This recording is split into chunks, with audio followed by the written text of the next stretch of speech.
বলতে খুবই ভালো লাগছে আমি আপনার একজন নিয়মিত শ্রোতা। এখন পর্যন্ত একটি ঘটনাও মিস করিনি। ব্যক্তিগতভাবে আমার অ্যাম্বুলেন্স সংঘটিত ঘটনাগুলো প্রচণ্ড ভয়ঙ্কর লাগে। আর আমিও আজ অ্যাম্বুলেন্স সম্পর্কিত একটি ঘটনা আপনাকে লিখে পাঠাচ্ছি। আমি ডিউটি শেষ করে সবেমাত্র ক্যান্টিনের গরম চায়ের কাপে চুমুক দিয়েছি। ভাবছি আজ রাতের মতো ছুটি।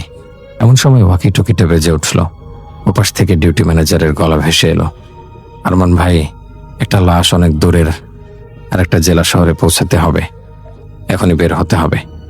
গন্তব্যটা অনেক দূর, প্রায় 5-6 ঘন্টার রাস্তা। এই কুয়াশায় হয়তো আরো বেশি সময় লাগবে। মনটা একটু খুঁতখুত করলেও না করার উপায় নাই। এটাই আমার কাজ। আমি চায়ের কাপটা রেখে উঠে পড়লাম। আসছি স্যার বলে অ্যাম্বুলেন্সের দিকে রওনা দিলাম। আধা ঘন্টা পর আমি লাশ বুঝে নেওয়ার জন্য মর্গের পেছনে দাঁড়ালাম। দুজন ওয়ার্ড বয় একটা স্ট্রেচারে করে সাদা চাদরে মোড়ানো দেহটা নিয়ে এলো। সাথে কেউ ছিল না, না কোনো আত্মীয়, না পুলিশ। শুধু একটা ফাইল আমার হাতে ধরিয়ে দেয়া হলো, যাতে লেখা বেওয়ারিশ। আমি অ্যাম্বুলেন্সের পেছনের দরজা খুললাম। ওয়ার্ড বয়রা সাবধানে স্ট্রেচারটা ভেতরে ঢুকিয়ে লক করে দিল। আমি শুধু দরজা বন্ধ করার আগে এক পলক তাকালাম। সাদা চাদরে মাথা থেকে পা পর্যন্ত ঢাকা। আমি কখনো চাদরের নিচে তার চেহারা দেখার চেষ্টা করিনি। এই 8 বছরে এটা আমার একটা অভ্যাস হয়ে গেছে। কখনো প্রয়োজন মনে করিনি, আর সত্যি বলতে আমার ইচ্ছেও হয় না। যার যা পরিচয় ছিল তা তো দুনিয়াতেই শেষ। এখন সে শুধু একটা দেহ। আমি পেছনের দরজাটা সাবধানে বন্ধ করলাম। ড্রাইভিং সিটে এসে বসলাম। দরজায় একটা লম্বা শ্বাস ফেললাম। ইঞ্জিনে চাবি ঘোরাতেই গাড়িটা কেঁপে উঠল। আমি হিটারটা চালু করে দিলাম। তারপর আল্লাহর নাম নিয়ে বড় রাস্তার দিকে রওনা দিলাম। শহর পার হতে হতে রাত 11:30 বেজে গেল। কুয়াশা তখন আরো ঘন। হেডলাইটের আলো যেন এই সাদা দেয়াল ভেদ করতে পারছিল না। প্রথম কয়েক কিলোমিটার সব স্বাভাবিকই ছিল। দু একটা ট্রাক বা বাস ভৌ শব্দ করে পাশ কাটিয়ে যাচ্ছিল। কিন্তু শহর থেকে কিছুটা দূরে আসতেই এক অদ্ভুত অসহনীয় নীরবতা চারপাশটাকে গ্রাস করল। মনে হচ্ছিল যেন পুরো দুনিয়া ঘুমিয়ে পড়েছে, অথবা হয়তো আমি ছাড়া আর কেউ এই রাস্তায় নেই। গাড়ির ইঞ্জিনের শব্দ ছাড়া আর কোনো আওয়াজই নেই। আমার একটা অভ্যাস আছে, বিশেষ করে যখন রাতে একা ড্রাইভ করি। আমি বারবার রিয়ার ভিউ মিররে তাকাই। এটা এক ধরনের আত্মবিশ্বাস দেয় যে সব ঠিক আছে। সেই রাতেও আমি অভ্যাসবশত রিয়ার ভিউ মিররে তাকালাম। অ্যাম্বুলেন্সের পেছনের অংশটা আবছা নীল আলোয় আলোকিত। সাদা চাদরে মোড়ানো লাশটা ঠিক জায়গাতেই ছিল, একদম স্থির। কিন্তু পরক্ষণেই আমার বুকটা ধরফর করে উঠল। আমার মনে হলো চাদরটা সামান্য নড়ছিল, ঠিক পায়ের কাছের অংশটা। আমি সাথে সাথে চোখ সরিয়ে নিলাম। বুকের ভেতরটা কেমন যেন খালি খালি লাগলো। ধুর, আমি নিজেকে নিজে বললাম, এটা আমার বিভ্রম। গাড়ি তো ঝাঁকুনি খাচ্ছে, হয়তো সে কারণে নড়েছে। আমি স্টিয়ারিংটা আরো শক্ত করে আঁকড়ে ধরলাম। নিজেকে সান্ত্বনা দিলাম যে আমি হয়তো বেশি ভাবছি। ক্লান্তি আর এই থমথমে পরিবেশ সব মিলিয়ে আমার মাথায় এসব খারাপ চিন্তা আসছে। আমি গাড়ির মিউজিক প্লেয়ারটা চালু করার চেষ্টা করলাম, কিন্তু শুধু ক্যাচ ক্যাচ শব্দ ছাড়া আর কিছু এলো না। এমনিতে আমি গান বাজনা খুব একটা শুনি না, বিশেষ করে লাশ নিয়ে যাওয়ার সময়। কিন্তু আজকের এই নীরবতাটা বড্ড বেশি গায়ে লাগছিল। মনে হচ্ছিল এই নীরবতায় যেন কোনো অশুভ কিছুর পূর্বাভাস দিচ্ছে। 12:30টার দিকে আমি একটা নির্জন গ্রামীণ এলাকা পার হচ্ছিলাম। এই এলাকাটা এমনিতে একটু ফাঁকা। এখানে জঙ্গল আর খালি মাঠ বেশি। রাস্তাটা এখানে এসে আরো বেশি অন্ধকার আর ভয়াবহ লাগছিল।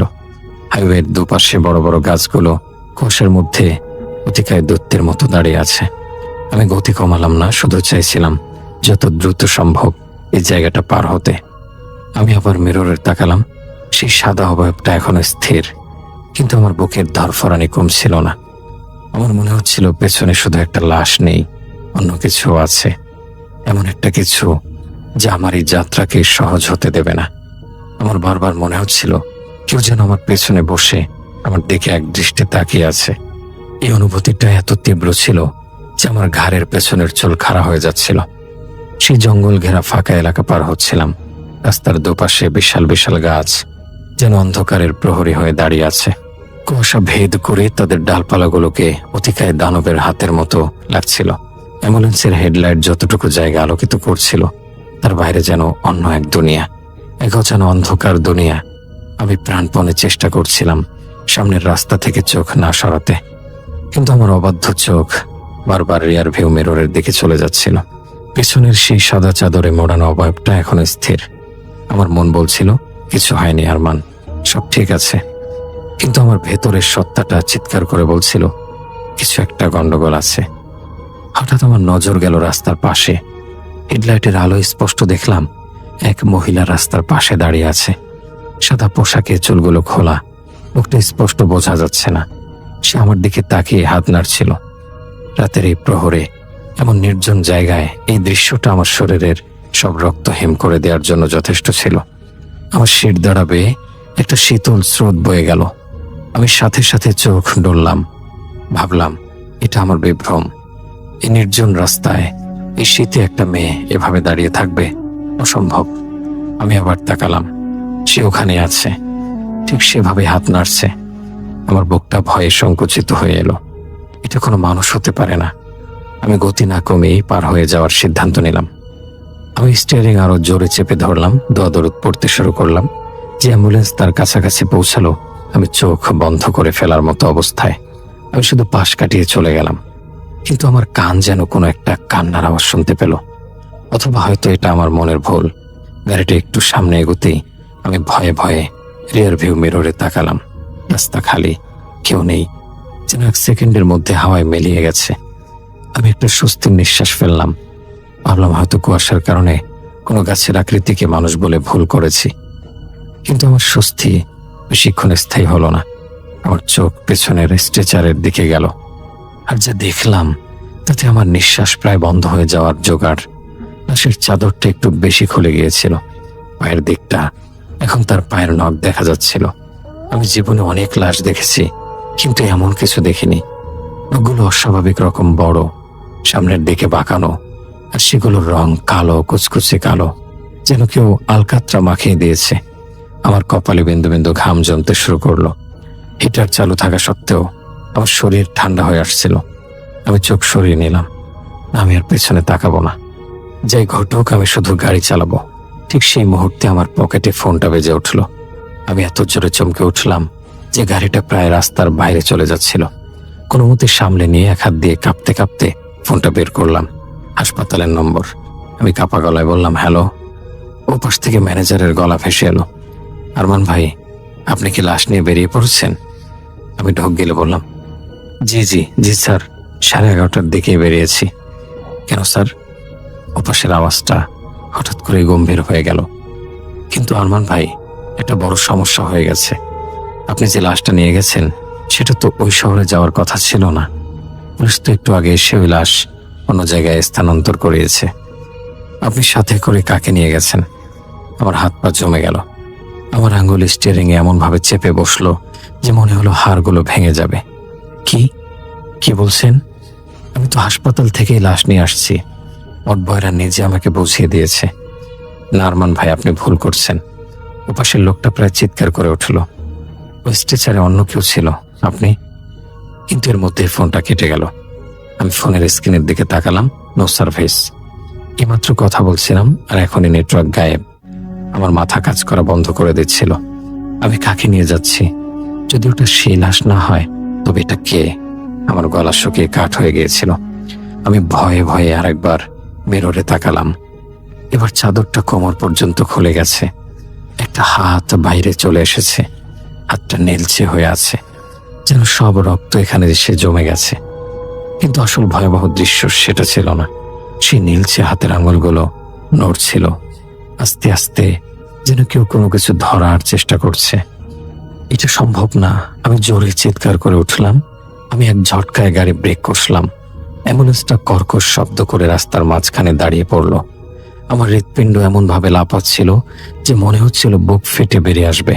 আমি আর সহ্য করতে পারছিলাম না। আমার জানতেই হবে পেছনে কি আছে। আমি কাঁপতে কাঁপতে দরজা খুলে বাইরে বেরোলাম। কনকনে ঠান্ডা বাতাস আমার ঘরমাক্ত মুখে চাবুকের মতো আঘাত করলো। আমি সাহস করে পেছনের দরজা খুললাম। ভেতরে আবছা নীল আলোয় দেখলাম চাদরটা আবার ঠিকঠাক ভাবে পাতা। লাশটা একদম স্থির। সেই কালো নখ, সে নীলছে হাত, কিছুরই কোনো চিহ্ন নেই। আমি অবাক হয়ে গেলাম। এটা এটা সব আমার মাথার খেলা। আমি নিজেকে বোঝালাম ওই ফোন কলটা হয়তো কোনো কারণে কেটে গেছে, আর আমি ভয়ে উল্টো পাল্টা দেখছি। আমি স্বস্তি পাওয়ার চেষ্টা করলাম। দরজাটা জোরে বন্ধ করে দিলাম। ভাবলাম আর যাই হোক, গন্তব্যে না পৌঁছে আমি থামবো না। আমি পেছনের দরজাটা সশব্দে বন্ধ করে দিলাম। আমার নিজের কানকে বিশ্বাস হচ্ছিল না। আমি স্পষ্ট দেখলাম হাতটা নড়ছে, অথচ এখন সব স্বাভাবিক। আমি নিশ্চয়ই পাগল হয়ে যাচ্ছি। বিড়বিড় করে বললাম আমি। এই নির্জনতাই, কুয়াশা আর ওই হাসপাতালের ফোন কল, সব মিলিয়ে আমার মস্তিষ্ক বিকৃত হয়ে যাচ্ছে। আমি একটা লম্বা শ্বাস নিয়ে নিজেকে শান্ত করার চেষ্টা করলাম। ঠিক করলাম আর কোনো দিকে না তাকিয়ে সোজা গাড়ি চালিয়ে যাব। যখনই আমি ঘুরে ড্রাইভিং সিটের দিকে পা বাড়িয়েছি, আমার কানের কাছে কেউ ফিসফিস করে বলল, আরমান। এতটাই স্পষ্ট, এতটাই কাছের আওয়াজ যে আমার মনে হলো কেউ আমার কাঁধের ওপর মুখ রেখেই কথাটা বলেছে। একটা বরফ শীতল ভয়ের স্রোত আমার মাথা থেকে পা পর্যন্ত নেমে গেল। আমি ঝটকা দিয়ে পেছনে ঘুরলাম। কেউ ছিল না। ঘুটঘুটে অন্ধকার, কুয়াশায় ঢাকা জঙ্গল, আর আমার অ্যাম্বুলেন্স। বাতাস পর্যন্ত যেন ভয়ে থেমে গেছে। আমি পুরোপুরি বাকরুদ্ধ হয়ে গেলাম। আমার মুখ দিয়ে কোনো স্বর বেরোলো না। এটা আমার বিভ্রম হতে পারে না। আমি স্পষ্ট শুনেছি কেউ আমার নাম ধরে ডেকেছে। আমি প্রায় দৌড়ে গিয়ে ড্রাইভিং সিটে বসলাম। দরজাটা এত জোরে লাগালাম যে কাঁচগুলো ঝনঝন করে উঠল। আমার হাত কাঁপছিল, স্টিয়ারিং ধরতেও কষ্ট হচ্ছিল। আমি কাঁপা হাতে চাবি ঘুরিয়ে ইঞ্জিন স্টার্ট করলাম। গাড়ি আবার চলতে শুরু করলো, কিন্তু আমার সমস্ত মনোযোগ তখন পেছনের অংশে। কুয়াশা আরো গভীর হয়ে গিয়েছিল। এখন আর 10 ফুট দূরের জিনিসও দেখা যাচ্ছিল না। আর রাস্তাটা এখন একদম জনশূন্য লাগছিল। মনে হচ্ছিল যেন আমি এই দুনিয়ার কোনো পরিচিত রাস্তায় নেই, অন্য কোনো দুনিয়ায় ঢুকে পড়েছি। একটা অন্য জগৎ, যেখানে শুধু আমি আছি আর আমার পেছনের ওই অজানা খারাপ জিনিসটা আছে। আমার চোখ বারবার মিররের দিকে চলে যাচ্ছিল। আমি না তাকিয়ে থাকতে পারছিলাম না। প্রথম কয়েক মিনিট সব শান্ত। সেই সাদা চাদরটা একদম স্থির। আমি নিজেকে বোঝাতে শুরু করলাম, হয়তো আগের সবকিছুই আমার মনের ভুল ছিল, হয়তো ওই ডাকটাও বাতাসের শব্দ ছিল। কিন্তু কিছুক্ষণ যেতেই আমি আবার সেটা দেখলাম। সেই হাতটা যা আগে চাদরের বাইরে বেরিয়েছিল, সেটা এখন আরো একটু উপরে উঠে আসছে, যেন কেউ আস্তে আস্তে খুব সাবধানে চাদরটা সরাচ্ছে। প্রথমে আঙুলগুলো, তারপর কবজি, তারপর পুরো হাতটা বেরিয়ে এলো। সেই নীলচে ফোলা ফোলা হাত। আমার দম বন্ধ হয়ে আসছিল। আমি দেখতে পাচ্ছিলাম হাতটা এবার স্ট্রেচারের কিনারা ধরেছে, যেন ওটা এবার উঠে বসার চেষ্টা করছে। আমি আর পারলাম না, না আর না। আমি চিৎকার করে উঠলাম। আমি সাথে সাথে গাড়ি একপাশে থামালাম। এই ঘটনার শেষ দেখে ছাড়বো আমি। আমার ভয়কে জয় করতেই হবে। এবার আমি পুরোপুরি প্রস্তুত হয়ে নামলাম। ড্যাশবোর্ড থেকে আমার শক্তিশালী টর্চটা বের করে নিলাম। এটা শুধু টর্চ নয়, বেশ ভারী, আত্মরক্ষার কাজও হতে পারে। আমি টর্চটা জ্বালিয়ে পেছনের দরজার দিকে এগোলাম। আমার বুক জোরে জোরে ধরফর করছিল। আমি আল্লাহ তাআলার নাম নিলাম। তারপর এক ঝটকায় পেছনের দরজা দুটো খুলে ফেললাম। টর্চের তীব্র আলো গিয়ে পড়ল স্ট্রেচারের ওপর। আমার চিৎকার বের হতে গিয়েও গলায় আটকে গেল। চাদর পুরোপুরি খোলা, ওটা স্ট্রেচারের এক পাশে পড়ে আছে। আর লাশটার চোখ দুটো খোলা। টর্চের আলোয় দেখলাম চোখ দুটো স্থির, কিন্তু আমার দিকে তাকিয়ে আছে, যেন ওটা লাশ নয়, একটা জীবন্ত মানুষ, বা হয়তো অন্য কিছু। তার মুখে একটা অদ্ভুত বিভৎস হাসি লেগে আছে। আমি ভয়ে কয়েক পা পিছিয়ে গেলাম, কিন্তু পরক্ষণে আমার মধ্যে এক অদ্ভুত জেদ কাজ করলো। আমি এই জিনিসটাকে ভয় পাবো না। দর্শক বৃন্দ, আপনাদের দৃষ্টি আকর্ষণ করছি, সুখবর হলো আমরা নতুন একটি পারফিউম স্টোর চালু করেছি। যারা পারফিউম বা আতর ব্যবহার করতে ভালোবাসেন, তাদের জন্য আমাদের সংগ্রহ হবে সেরা পছন্দ। পারফিউম শুধু সুগন্ধই নয়, আপনার ব্যক্তিত্বের অনন্য প্রকাশ। বিস্তারিত জানার জন্য ভিডিও ডিসক্রিপশনে দেওয়া হোয়াটসঅ্যাপ নাম্বারে যোগাযোগ করুন বা আমাদের ওয়েবসাইট ভিজিট করুন। সময় ও মনোযোগের জন্য ধন্যবাদ। এখন আমরা ফিরে যাচ্ছি মূল ঘটনায়। এটা একটা মৃতদেহ ছাড়া আর কিছুই নয়। আমি হাত বাড়িয়ে চাদরটা আবার ওপরে তুলতে গেলাম।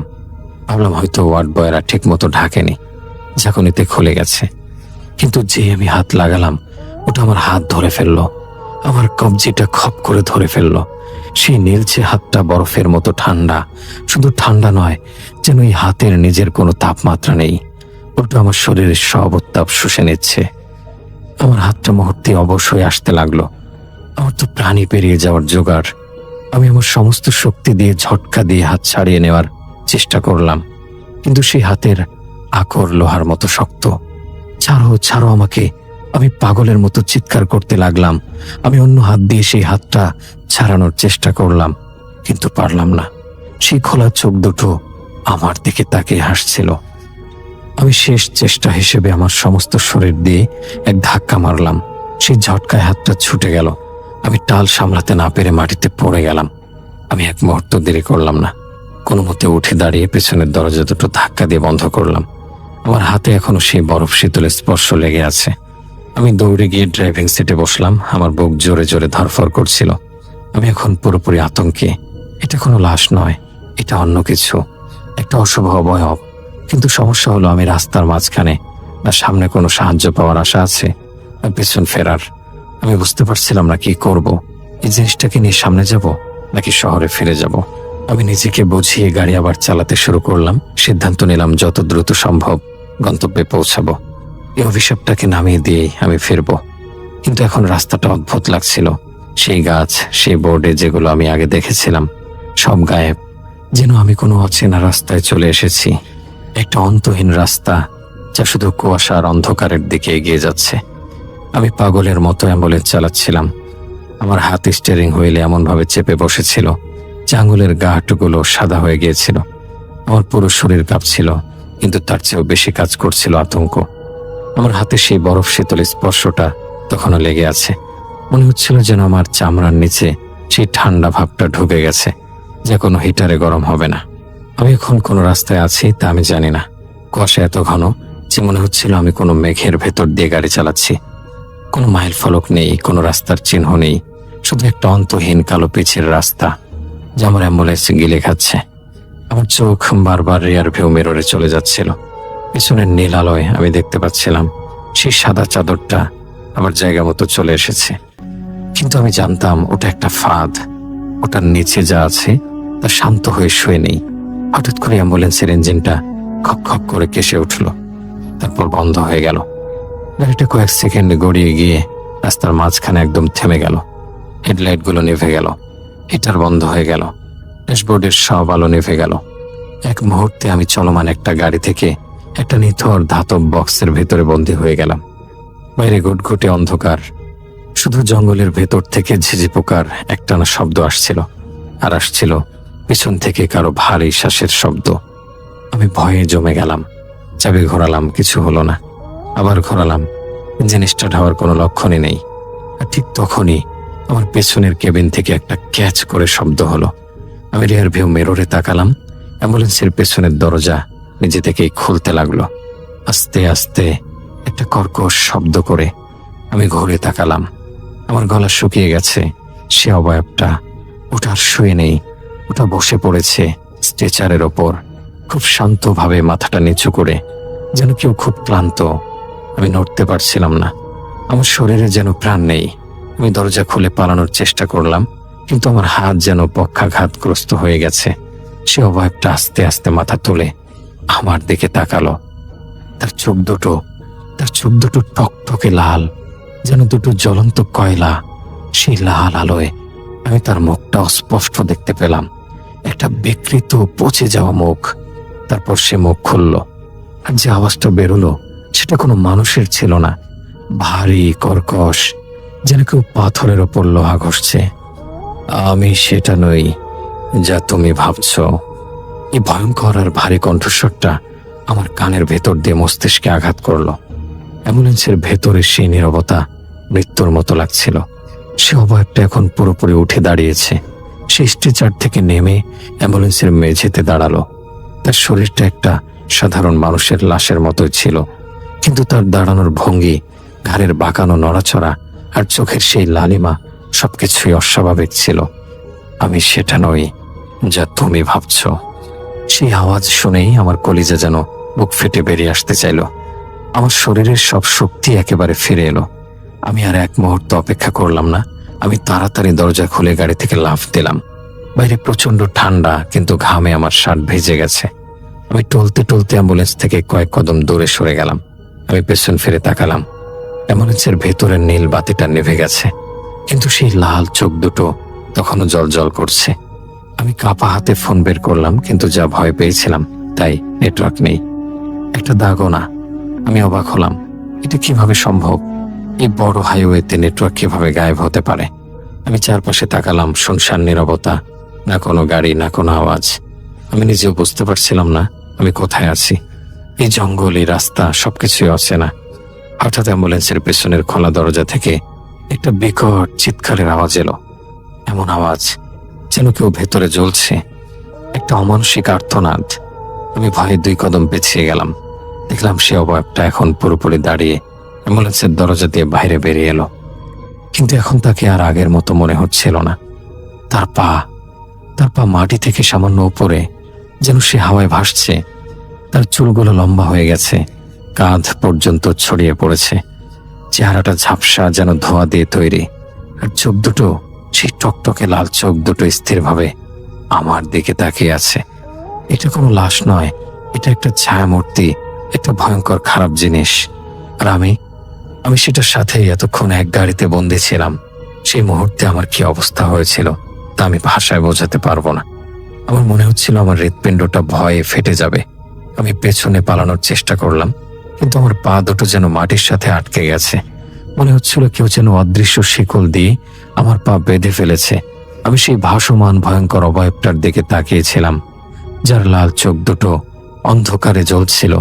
সেই মুহূর্তে তার সেই ভারী পাথরে আওয়াজটা আবার ভেসে এলো। এবার যেন আমার কানের পাশে নয়, সরাসরি আমার মাথার ভেতরে। তুমি আমাকে নিজে নিয়ে এসেছো, এখন গন্তব্যে পৌঁছাও। ওটাকে আমার কোনো মানুষের অভাব মনে হচ্ছিল না। ওটা ছিল অন্ধকারের একটা ঘনীভূত রূপ। আর ঠিক সেই মুহূর্তে একটা অদ্ভুত অবিশ্বাস্য ঘটনা ঘটল। আমার হাতের ঘড়ি, যা একটু আগেও রাত 1:30 বাজাচ্ছিল, হঠাৎ করে সেটার কাঁটাগুলো বন করে ঘুরতে শুরু করলো। আমি দেখলাম কাঁটাগুলো ঘুরতে ঘুরতে সকাল 7টায় গিয়ে থেমে গেল। কিন্তু বাইরে তখনও ঘুটঘুটে অন্ধকার। সূর্য কোথাও নেই, আলো নেই, শুধু আমার ঘড়ির কাঁটা বদলে গেল। আর সাথে সাথেই আমার পেছনের অ্যাম্বুলেন্সের ইঞ্জিন নিজে থেকে স্টার্ট হয়ে গেল। হেডলাইটগুলো দপ করে জ্বলে উঠল। পেছনের দরজা দুটো সশব্দে বন্ধ হলো। আমি ঘুরে তাকালাম, সেই ভাসমান অবয়বটা গায়েব। আমার পা কাঁপছিল, কিন্তু আমার নিজের ওপর কোনো নিয়ন্ত্রণ ছিল না। যেন কোনো এক অদৃশ্য শক্তি আমাকে ঠেলে গাড়ির দিকে নিয়ে চলল। আমি দরজা খুলে ড্রাইভিং সিটে বসলাম। ইঞ্জিন স্বাভাবিকভাবে চলছিল, হিটার আবার চালু হয়ে গেছে। আমি ভয়ে ভয়ে রিয়ার ভিউ মিররে তাকালাম। পেছনে সেই চাদরটা এখন আবার ঠিকঠাকভাবে পাতা, যেন কিছুই হয়নি। আমি স্টিয়ারিং ধরলাম, কিন্তু আমার হাত ঘোরানোর আগে স্টিয়ারিং হুইলটা নিজে থেকেই বাম দিকে ঘুরতে শুরু করলো। কিছুটা দূরে কুয়াশার ভেতর থেকে একটা ছোট পাকা রাস্তা দেখা গেল, যেটা আগে এখানে ছিলই না। সেই রাস্তার মুখে একটা পুরনো মরচে পড়া বোর্ড লাগানো। হেডলাইটের আলোয় আমি লেখাটা পড়লাম, কবরস্থান, নির্জনতা, পরের মোড়। আমার বুকের ভেতরটা ছ্যাদ করে উঠল। আমি আমার জীবনে কখনো এই নাম শুনিনি। দেশের কোনো জেলাতে এমন অদ্ভুত নামের কবরস্থানের কথা আমি শুনিনি। অ্যাম্বুলেন্সের মুখ এখন সেই কবরস্থান, নির্জনতার দিকে। গাড়িটা নিজে থেকে সেদিকে ঘুরলো। আমি শুধু গাড়িতে বসেছিলাম, কিন্তু ওটা নিজের ইচ্ছে মতো চলছিল। আমি ব্রেক চাপার চেষ্টা করলাম, কিন্তু ব্রেক পাথরের মতো শক্ত হয়ে আছে। বড় রাস্তার বোর্ডগুলো একটা একটা করে গায়েব হয়ে গেল। যেন আমি এমন এক জায়গায় এসেছি যেখানে দুনিয়ার কোনো বাস্তবতা নেই। কবরস্থানটা একদম আলাদা ছিল। শহরের কবরস্থানের মতো সাজানো গোছানো নয়। পুরো এলাকায় গাছপালার জাল, ঝরে পড়া ফুল আর ঠান্ডা হাওয়ার এক অদ্ভুত স্রোত। রাস্তার দুপাশে পুরনো কবর, কিছু অক্ষত আর কিছু অর্ধেক খোলা। অ্যাম্বুলেন্স দ্রুত চলছিল। আমি বারবার গতি কমানোর চেষ্টা করছিলাম, কিন্তু গাড়ি নিজে থেকেই গতি বাড়াচ্ছিল। যেন কোনো এক বিশাল শক্তি আমাকে এই জায়গায় টেনে নিয়ে আসছে। কবরস্থানে পৌঁছাতে অ্যাম্বুলেন্স নিজে থেকেই থেমে গেল। ইঞ্জিনও বন্ধ হয়ে গেল, আর কবরস্থান এক ভয়াবহ নীরবতায় ডুবে গেল। আমি গাড়ির দরজা খুললাম, বুক ধরফর করছিল। কিন্তু বাইরে বেরিয়ে যখন কবরস্থানের দিকে তাকালাম, আমার চোখের সামনে এক ভয়ঙ্কর দৃশ্য ছিল। সে অবয়বটা, ওটা এখন কবরস্থানের ভিতরে দাঁড়িয়ে, আমার অ্যাম্বুলেন্স থেকে প্রায় 50 গজ দূরে। সে আর ভাসছিল না, মাটিতে দাঁড়িয়েছিল। তার পরনে সেই সাদা চাদর যা অ্যাম্বুলেন্সে ছিল, আর তার চোখ দিয়ে রক্ত ঝরছিল। সেই লাল চোখ আর নেই। এখন সেখানে দুটো কোটর, যেখান থেকে তাজা রক্ত গড়িয়ে পড়ছে। যেন কোনো ছায়া তার শরীর থেকে বেরিয়ে আসছে। আর তারপর সে আওয়াজ এলো। এবার আর সেই ভারী কণ্ঠ নয়, বরং একটা কাতর ভাঙা গলা। তোমাকে আমার সাহায্য করতে হবে। আমার শরীর শিউরে উঠল।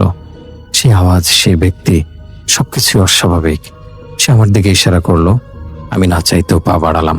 আমার নিজের উপর যেন কোনো নিয়ন্ত্রণই ছিল না। আমি খোলা চোখে সব দেখছিলাম, কিন্তু কিছু করতে পারছিলাম না। আমি সেই অবয়বটার দিকে এগিয়ে যাচ্ছিলাম। সে কবরস্থানের মাঝে একটা অর্ধেক খোঁড়া কবরের কাছে দাঁড়িয়েছিল। তার সাথে সাথে আমার পাও সেদিকে এগোচ্ছিল। তারপর সে বলল, তোমাকে আমার কবর দিতে হবে। জানি না কিভাবে আমার মুখ দিয়ে আওয়াজ বেরোলো। আমি ভয় পেতে পেতে প্রশ্ন করলাম, তুমি তুমি কি জীবিত? সে মাথা নাড়ল, একটা দীর্ঘশ্বাস নিল। আমি জীবিত ছিলাম, কিন্তু এখন নেই। আমার মনে একটাই প্রশ্ন, আমার কি এটা করা উচিত, নাকি সাথে সাথে পুলিশকে খবর দেওয়া উচিত? কিন্তু আমি জানতাম এখানে কোনো পুলিশ আসবে না। এখানে কেউ নেই, শুধু আমি আর এই কবরস্থানের অশরীরী বাসিন্দারা। আমি সেই অর্ধেক খোঁড়া কবরের কিনারায় দাঁড়িয়ে কাঁপছিলাম। আমার সামনে সে অবয়বটা, যার চোখ দিয়ে রক্ত ঝরছে, সে আমাকে তার কবর সম্পন্ন করার জন্য অনুরোধ করছে।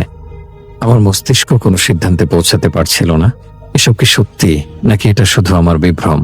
আমি কি একটা খারাপ জিনিসকে সাহায্য করতে যাচ্ছি? আমি ভয়ে এক পা পিছিয়ে গেলাম। আমি আমি পারবো না। যে আমি এটা বললাম, কবরস্থানের নীরবতা ভেঙে গেল। হঠাৎ করে সে অর্ধেক খোঁড়া কবরের ভেতর থেকে একটা গঙ্গানির শব্দ এলো, আর তারপর কবর থেকে একটা ছায়া বেরিয়ে এলো, একটা কুণ্ডলি পাকানো কালো ধোঁয়ার মতো। সেই ছায়াটা আমার পা ধরে ফেললো। ওটা খুবই ঠান্ডা, ভেজা আর ভারী মনে হচ্ছিল, যেন কেউ কাদা মাখা একটা বরফের হাত দিয়ে আমার গোড়ালি চেপে ধরেছে। আমি পুরো শক্তি দিয়ে নিজেকে পিছনে টানলাম, কিন্তু ভারসাম্য হারিয়ে ফেললাম আর সে অর্ধেক খোঁড়া কবরের কিনারায় পড়ে গেলাম। আমার চোখ খোলা ছিল, কিন্তু সামনে যে দৃশ্য ছিল তা কোনো সিনেমার নয়, বরং একটা অবিশ্বাস্য বাস্তব। যে কবরে আমি পড়েছিলাম সেটা অর্ধেক খোলা, আর কবরের ভেতরে আর একটা লাশ। সে একই চেহারা, সে একই সাদা কাফন যা আমার অ্যাম্বুলেন্সে ছিল।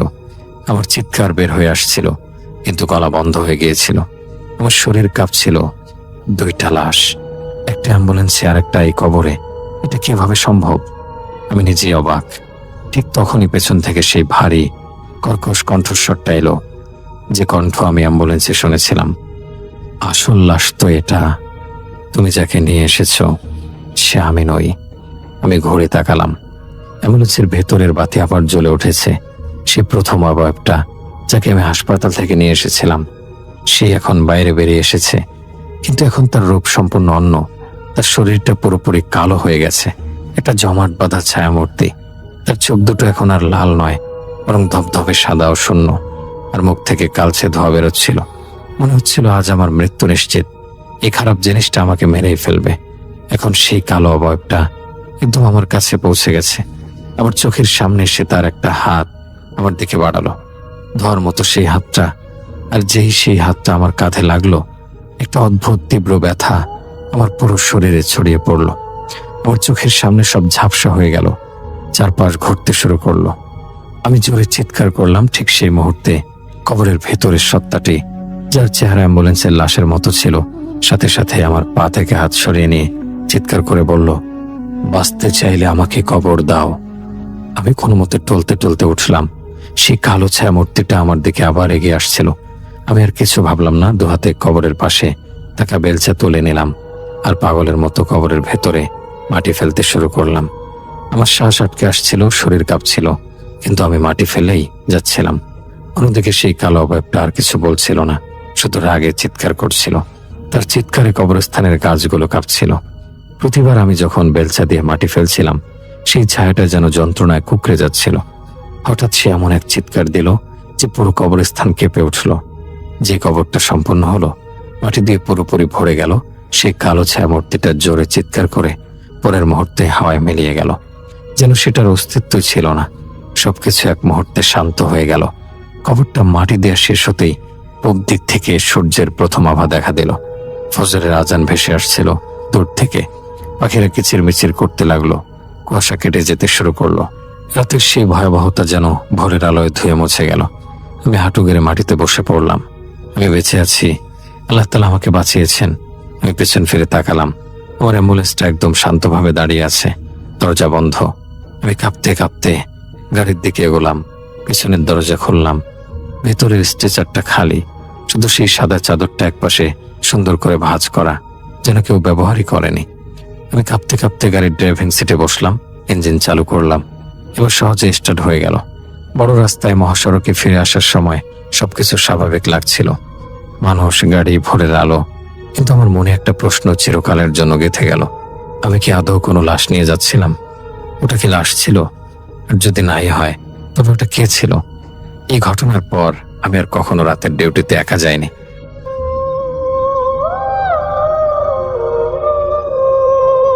আসসালামু আলাইকুম রাসেল ভাই এবং আসসালামু আলাইকুম লিসেনার্স, আশা করি সবাই ভালো আছেন। এবারের ঘটনাটি সত্যি বেশ অদ্ভুত এবং এরকম ঘটনা আমি এর আগে কখনোই শুনি নাই। আশা করি আপনারাও শুনবেন না, আমার ধারণা আর কি। ঘটনাটি যখন ঘটে তখন সময় 1982 কি 83 সালের দিকে। তখন ওনার বাবার বয়স 26 কি 27 বছর।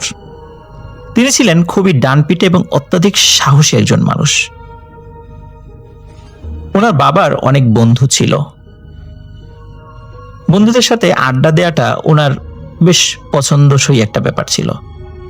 এই কারণে ওনার বাবা প্রতিদিনই অনেক রাত অবধি বন্ধুদের সাথে আড্ডা দিয়ে অনেক রাত্রে বাড়ি ফিরত। পাশের গ্রামেই ওনার বাবা সহ বাবার বন্ধুরা আড্ডা দিত। বিশেষ কারণে উনি কোনো গ্রামের নাম উল্লেখ করেননি।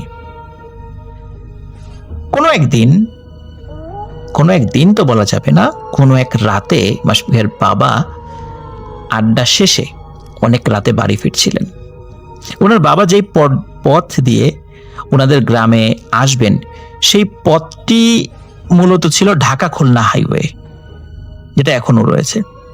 পাশের গ্রাম থেকে ঢাকা খুলনা হাইওয়ে ধরে ওনাদের গ্রামে আসতে বিশাল বড় অনেকগুলো বাগান রয়েছে। এখনো রাতের বেলায় সেই বাগানগুলোর পাশ দিয়ে গেলে অনেকেই ভয় পায়। তো ওনার বাবা আড্ডা শেষে ওই গ্রাম থেকে বের হয়ে ঢাকা খুলনা হাইওয়ে ধরে বেশ কিছুটা পথ এগিয়ে যখন ওনাদের গ্রামের দিকে নেমে গেছেন, তখন ওই কিছু বাগানের পাশ দিয়ে উনি হেঁটে যাচ্ছেন। যেহেতু অনেক রাত, সেহেতু রোডে কোনো গাড়ি বা ভ্যান কিছুই ছিল না। ওনার বাবা অনেকটা পথ হাঁটার পরে খেয়াল করলেন দূর থেকে খট খট খট খট আওয়াজ শোনা যাচ্ছে। উনি পেছন দিকে তাকান, খেয়াল করলেন যে শব্দটা পেছন দিক থেকে আসছে, জন্য পেছন দিকে তাকিয়েছিলেন। তো উনি তাকিয়ে দেখেন অনেক দূরে একটি ভ্যান এগিয়ে আসছে এবং ভ্যানের হারিকেনের মতো একটি আলো জ্বলছে। প্রিয় লিসেনার্স, আপনারা তো জানেন যে আগে বা এখনো কিছু কিছু, এখন তো এটা খুবই কম দেখা যায়, যে আমরা যখন দেখেছি যে ভ্যান বা রিক্সা এগুলোর নিচে হারিকেন থাকতো, দূর থেকে বোঝা যেত যে কিছু একটা আসছে। আর ওই হারিকেনের আলোতে ওনারা যারা ভ্যান চালক বা রিক্সা চালক, ওনারা অনায়াসেই ভ্যান বা রিক্সা চালিয়ে নিতে পারতেন। ঠিক তেমনি ভ্যানের নিচে একটি হারিকেন ছিল। তখন তো হারিকেন থাকাটাই স্বাভাবিক। এখন তো আমরা ভ্যান এবং রিক্সার সামনে ছোট্ট চার্জার লাইট দেখতে পাই, তখন তো আর এরকম ছিল না। আপনারা হয়তো বা দেখেছেন এরকম নিশ্চয়ই, ভ্যান বা হারিকেনের নিচে বা ভ্যান বা রিক্সার নিচে হারিকেন আর কি। তো উনি খেয়াল করলেন যে যেহেতু ওটা আসছে, তো উনি ভাবলেন যে তাহলে ভ্যান যেহেতু একটা আসছে, এখন আর না হাঁটি, নিশ্চয়ই পরিচিত ভ্যান হবে, ভ্যানে উঠে বাকিটা পথ চলে যায়।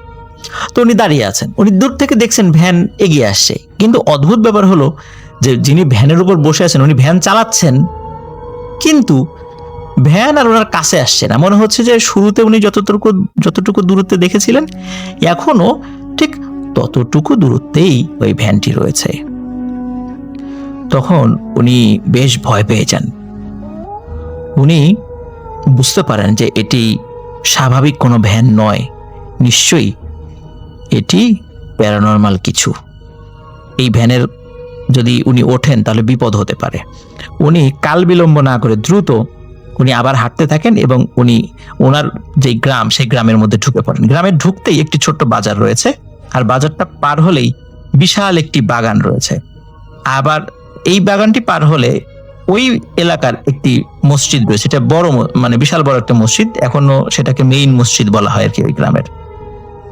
ওনার বাবা যখন বাজারের ঠিক মাঝখানে, তখন তিনি দেখেন যে বিশাল বড় একটা আগুনের গোলা উপর দিক থেকে ওনার চারপাশে ঘুরছে, মানে মাথার উপরে চক্রাকারে ঘুরছে। আর তখন তো অনেক রাত, বাজারে কোনো দোকানপাটি খোলা ছিল না, এবং ওই স্থানটা অনেক আলোকিত হয়ে গেছে ঠিক দিনের মতো। এটা দেখেও কিন্তু উনি খুবই ভয় পান। উনি চোখ বন্ধ করে দোয়া পড়তে পড়তে একটি দৌড় দেন। দৌড় দিয়ে বাজার পার হয়ে উনি যে বাগানটি রয়েছে এটিও পার হয়ে ওই মসজিদের সামনে গিয়ে পড়ে যান। মসজিদের পাশে ছিল বড় বড় তাল গাছ। সেখানেও তিনি চাঁদের আলোতে ভয়ানক একটি জিনিস দেখতে পান। তিনি দেখেন বিশাল দেহী একজন মহিলা, যার উচ্চতা ওই তাল গাছ থেকেও বড়। ওই মহিলার চুল মাথা থেকে পা পর্যন্ত। তিনি যেটি করছেন, এক হাত দিয়ে একটি তাল গাছটি তুলে ফেললেন। ওখানে কয়েকটি তাল গাছ ছিল, এবং এক হাত দিয়ে তাল গাছ তুলে ওই তাল গাছ দিয়ে অন্য তাল গাছের গায়ে আঘাত করছিলেন। এরপর উনি আর কোনো সাহস ধরে রাখতে পারেননি। উনি দেখেন পাশেই একটি বাড়ি আছে, যদিও বা ওই বাড়িটির লোকদের সাথে ওনার ওইভাবে কোনো পরিচিত ছিল না। উনি ওই বাড়ির কাছে গিয়ে চিৎকার দিয়ে অজ্ঞান হয়ে পড়ে যান। ওই বাড়ির সদস্যরা ঘুম থেকে জেগে দেখে যে এই অবস্থা। তাকে জ্ঞান ফেরানো হলে জিজ্ঞেস করা হয় কি হয়েছিল। তিনি তখন সবাইকে সেই ঘটনাটি খুলে বলেন, যে আসার পথে ওই ভ্যানের ঘটনা, এবং বাজারের মধ্যে সেই ভয়ঙ্কর আলোর ঘটনা, এবং মসজিদের কাছে ওই তাল গাছে একটি মহিলাকে উনি দেখেছিলেন, এবং মহিলা কি করছিল সেই ঘটনাটি সবাইকে খুলে বলেন। এটি ছিল ওনার বাবার সাথে ঘটে যাওয়া ঘটনা। এই ঘটনা ঘটার পর ওনার বাবা কিন্তু যতই সাহসী মানুষ হোক বেশ কিছুদিন জ্বরে ভুগেছিলেন। পরে আস্তে আস্তে তিনি সুস্থ হয়ে যান। প্রিয় লিসেনার্স, এটি ছিল মাশফিক ভাইয়ের দ্বিতীয় ঘটনা।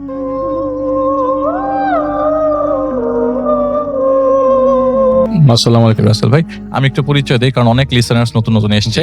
আমার নাম ডক্টর আলী। তো আজকে যে ঘটনাটা নিয়ে আসছি, ঘটনাটি ওনার চাচাতো ভাই কবিরের সাথে ঘটে যাওয়া একটি ঘটনা। ওনার চাচাতো ভাই কবির এবং ওনার বয়স প্রায় সমসাময়িকই ছিল। তো সরাসরি ঘটনায় চলে যাচ্ছি। ওনার কবির ভাই ছোটবেলা থেকেই তন্ত্র সাধনা, জাদুটোনা এসব ব্যাপারে আসলে অনেকটাই আগ্রহী ছিলেন। স্কুল থাকতে তিনি বিভিন্ন ম্যাজিকের বই, জিন বশ করার গল্প, এসব বিষয়ে অনেক গল্পের বই কিনে পড়তেন। এসব ব্যাপারে তার খুব আগ্রহ ছিল। তখন তিনি কলেজে পড়েন। তো ক্লাসে ওনার এক বন্ধু ছিল, তার নাম রাজীব। তার দাদা তাবিজ করতো, ঝাড়ফুঁক করতো, মানুষকে নানারকমভাবে সাহায্য করত। এবং তার দাদার কাছে নাকি জিনও ছিল। ওই জিন দিয়ে তিনি মানুষকে অনেক ধরনের সমস্যার সমাধানের পথ তৈরি করে দিতেন। তো কবির ভাই তার কাছ থেকে তার দাদার সম্পর্কে নানা রকম গল্প শুনতেন। মানুষের কী ধরনের সমস্যা নিয়ে আসে, কীভাবে তার সমাধান করে, এগুলো বিষয় নিয়ে ওনারা মাঝে প্রায় কথা বলতেন। একদিন ওনার কবির ভাই ভাবেন যে তার কাছে যদি জিন থাকতো তিনি অনেক ক্ষমতার অধিকারী হয়ে যেতেন, অনেক অসাধ্য কাজ করে ফেলতে পারতেন। তো হঠাৎ একদিন কাউকে কিছু না বলেই হঠাৎ করে দেখা গেল যে কবির ভাই উনি কোথাও পাওয়া যাচ্ছে না। সারাদিন যাওয়ার পর রাতেও যখন বাসায় ফেরেনি, তখন যিনি ঘটনাটা বলেছেন ওনার চাচা চাচি আসলে অনেক টেনশন শুরু করেন। সারাদিন রাতের বেলায় খোঁজ খবর নেওয়া হয়, আত্মীয় স্বজনদের কাছে, বন্ধু বান্ধব যা আছে আর পাড়া প্রতিবেশী সব জায়গায় অনেক খোঁজ খবর করা হয়, কিন্তু কবিরকে কোথাও পাওয়া যাচ্ছিল না। পরে মসজিদে মাইকে এলানও করা হয় এবং শেষ পর্যন্ত থানায় একটি মিসিং কমপ্লেন করা হয়। তো উনি হারিয়ে যাওয়ার প্রায় 9 দিন পর ওনার চাচি রান্নাঘরে রান্না করছেন। এমন সময় হঠাৎ করেই ওনার ছেলে কবির পিছন থেকে মাকে ডেকে বলেন, মা ক্ষুধা লাগছে, কিছু খেতে দাও। ওনার চাচি পিছনে ফিরিয়ে তাকান এবং অবাক হয়ে যান এবং কান্নায় ওনার ছেলেকে জড়িয়ে ধরেন। যাই হোক, এরপরে ওনার চাচা বাসায় আসেন, মানে কবির সাহেবের বাবা। তো ওনাকে অনেক কান্না করেন এবং বকাবকি করেন, ছেলেকে মারেনও বলতে গেলে, যে এতদিন তুই কোথায় ছিলি, কোনো খোঁজখবর পাওয়া যাচ্ছিল না, কোনো খবর ছিল না। কিন্তু ওনাকে অনেক কিছু জিজ্ঞেস করেন, কিন্তু কবির ভাই যে উনি কোনো কথারই উত্তর দিচ্ছিলেন না। উনি শুধু মাথা নিচু করে বসেছিলেন। যে আমি ঘটনাটা শেয়ার করেছেন ওনার মানে কাজিন, যেহেতু উনি বললেন যে ওনার কাছে মনে হচ্ছিল যে পুরো ব্যাপারটাই আসলে কবির ভাই কানে নিচ্ছেন না, তিনি আসলে মানে অন্য কোনো কিছু নিয়ে ভাবছেন। তো পরদিন সকালে ওনার কাজিন কবির ভাইয়ের সাথে উনি দেখা করেন। তো জানতে চাইলেন যে আসল ঘটনাটা আসলে কি, কোথায় গিয়েছিলে। তো ওনার কাজিন কবির ভাই আসলে মুচকি এসে বললেন, কিছুই হয় না রে, সব কিছুই হবে। উনি আসলে হতভম্ব, শুধু চেয়েই রইলেন। একটু থেমে তিনি বললেন যে, ওনার কাজিন বললেন যে, কখনো জিন দেখেছিস চোখের সামনে? উনি বললেন না। তিনি বললেন, দেখতে চাস? উনি তোকে তাকিয়েই রইলেন। তিনি বললেন যে সাহস জোগাড় কর আগে, এরপর তোকে একদিন দেখাবো না। এই বলে উনি উঠে দরজা বন্ধ করে তার ব্যাগের ভেতর থেকে একটা বই আর কিছু কাগজ বের করলেন। বললেন যে এই কাগজের মধ্যে যেই জিনিসগুলো লেখা আছে এগুলো জোগাড় করতে গিয়েছিলাম, এগুলো করতে আমার একটু সময় লেগেছিল, আর খবরদার বাসার কাউকে বলবি না। তো ওনার কবির ভাই ওনাকে সব কথাই বলতেন, কারণ আগেই বললাম যে ওনাদের আসলে বয়সের ব্যবধান খুবই কম ছিল, ওনারা প্রায় একসাথেই ছিলেন, 8 মাসের ব্যবধানের মতো ছিল, ওনারা প্রায় বন্ধুর মধ্যে ছিলেন। তো যাই হোক, ঘটনাটি যিনি শেয়ার করেছেন তো অনিক ভাই, তো উনি প্রথমে বইটা হাতে নিয়ে দেখলেন, বইয়ের উপরে কোনো কভার নাই, অনেক পুরনো একটা বই, অনেক অংশ ছেঁড়া। বইটা একটু খুলে উল্টে পাল্টে দেখলেন এবং কাগজের টুকরাগুলো হাতে নিয়ে সেগুলোতে দেখলেন যে কিছু আরবি লেখা, কিছু জিনিস হচ্ছে সাংকেতিক চিহ্নের মতো দেয়া, আসলে কোন ভাষা সেটা বোঝা যাচ্ছে না।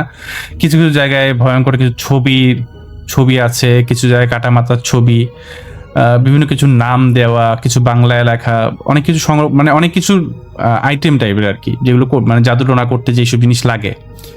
তো যাই হোক, তার সাথে কথাবার্তা হলো ওনার কাজিনের সাথে। তো ওনার কাজিন বললো যে আমার সাথে একদিন আসরে বসবি। আমি আগে পুরো ব্যাপারটা শিখে নিই, তারপর তোকে নিয়ে বসবো। তার কথাবার্তা শুনে আসলে অনেক ভাই যিনি ঘটনা শেয়ার করেছেন তার আসলে ভয় লাগতে শুরু করলো। উনি খানিকটা ভয়ের সাথে অবিশ্বাস শুরিয়ে বললেন যে দূর ভাই, কি আজারে কথাবার্তা বললো এগুলি। হঠাৎ করে ওনার কবির ভাই চুপ হয়ে গেলেন, আর বললেন দেখি কি করা যায়। এই বলে ওনাকে নিয়ে বের হয়ে গেলেন।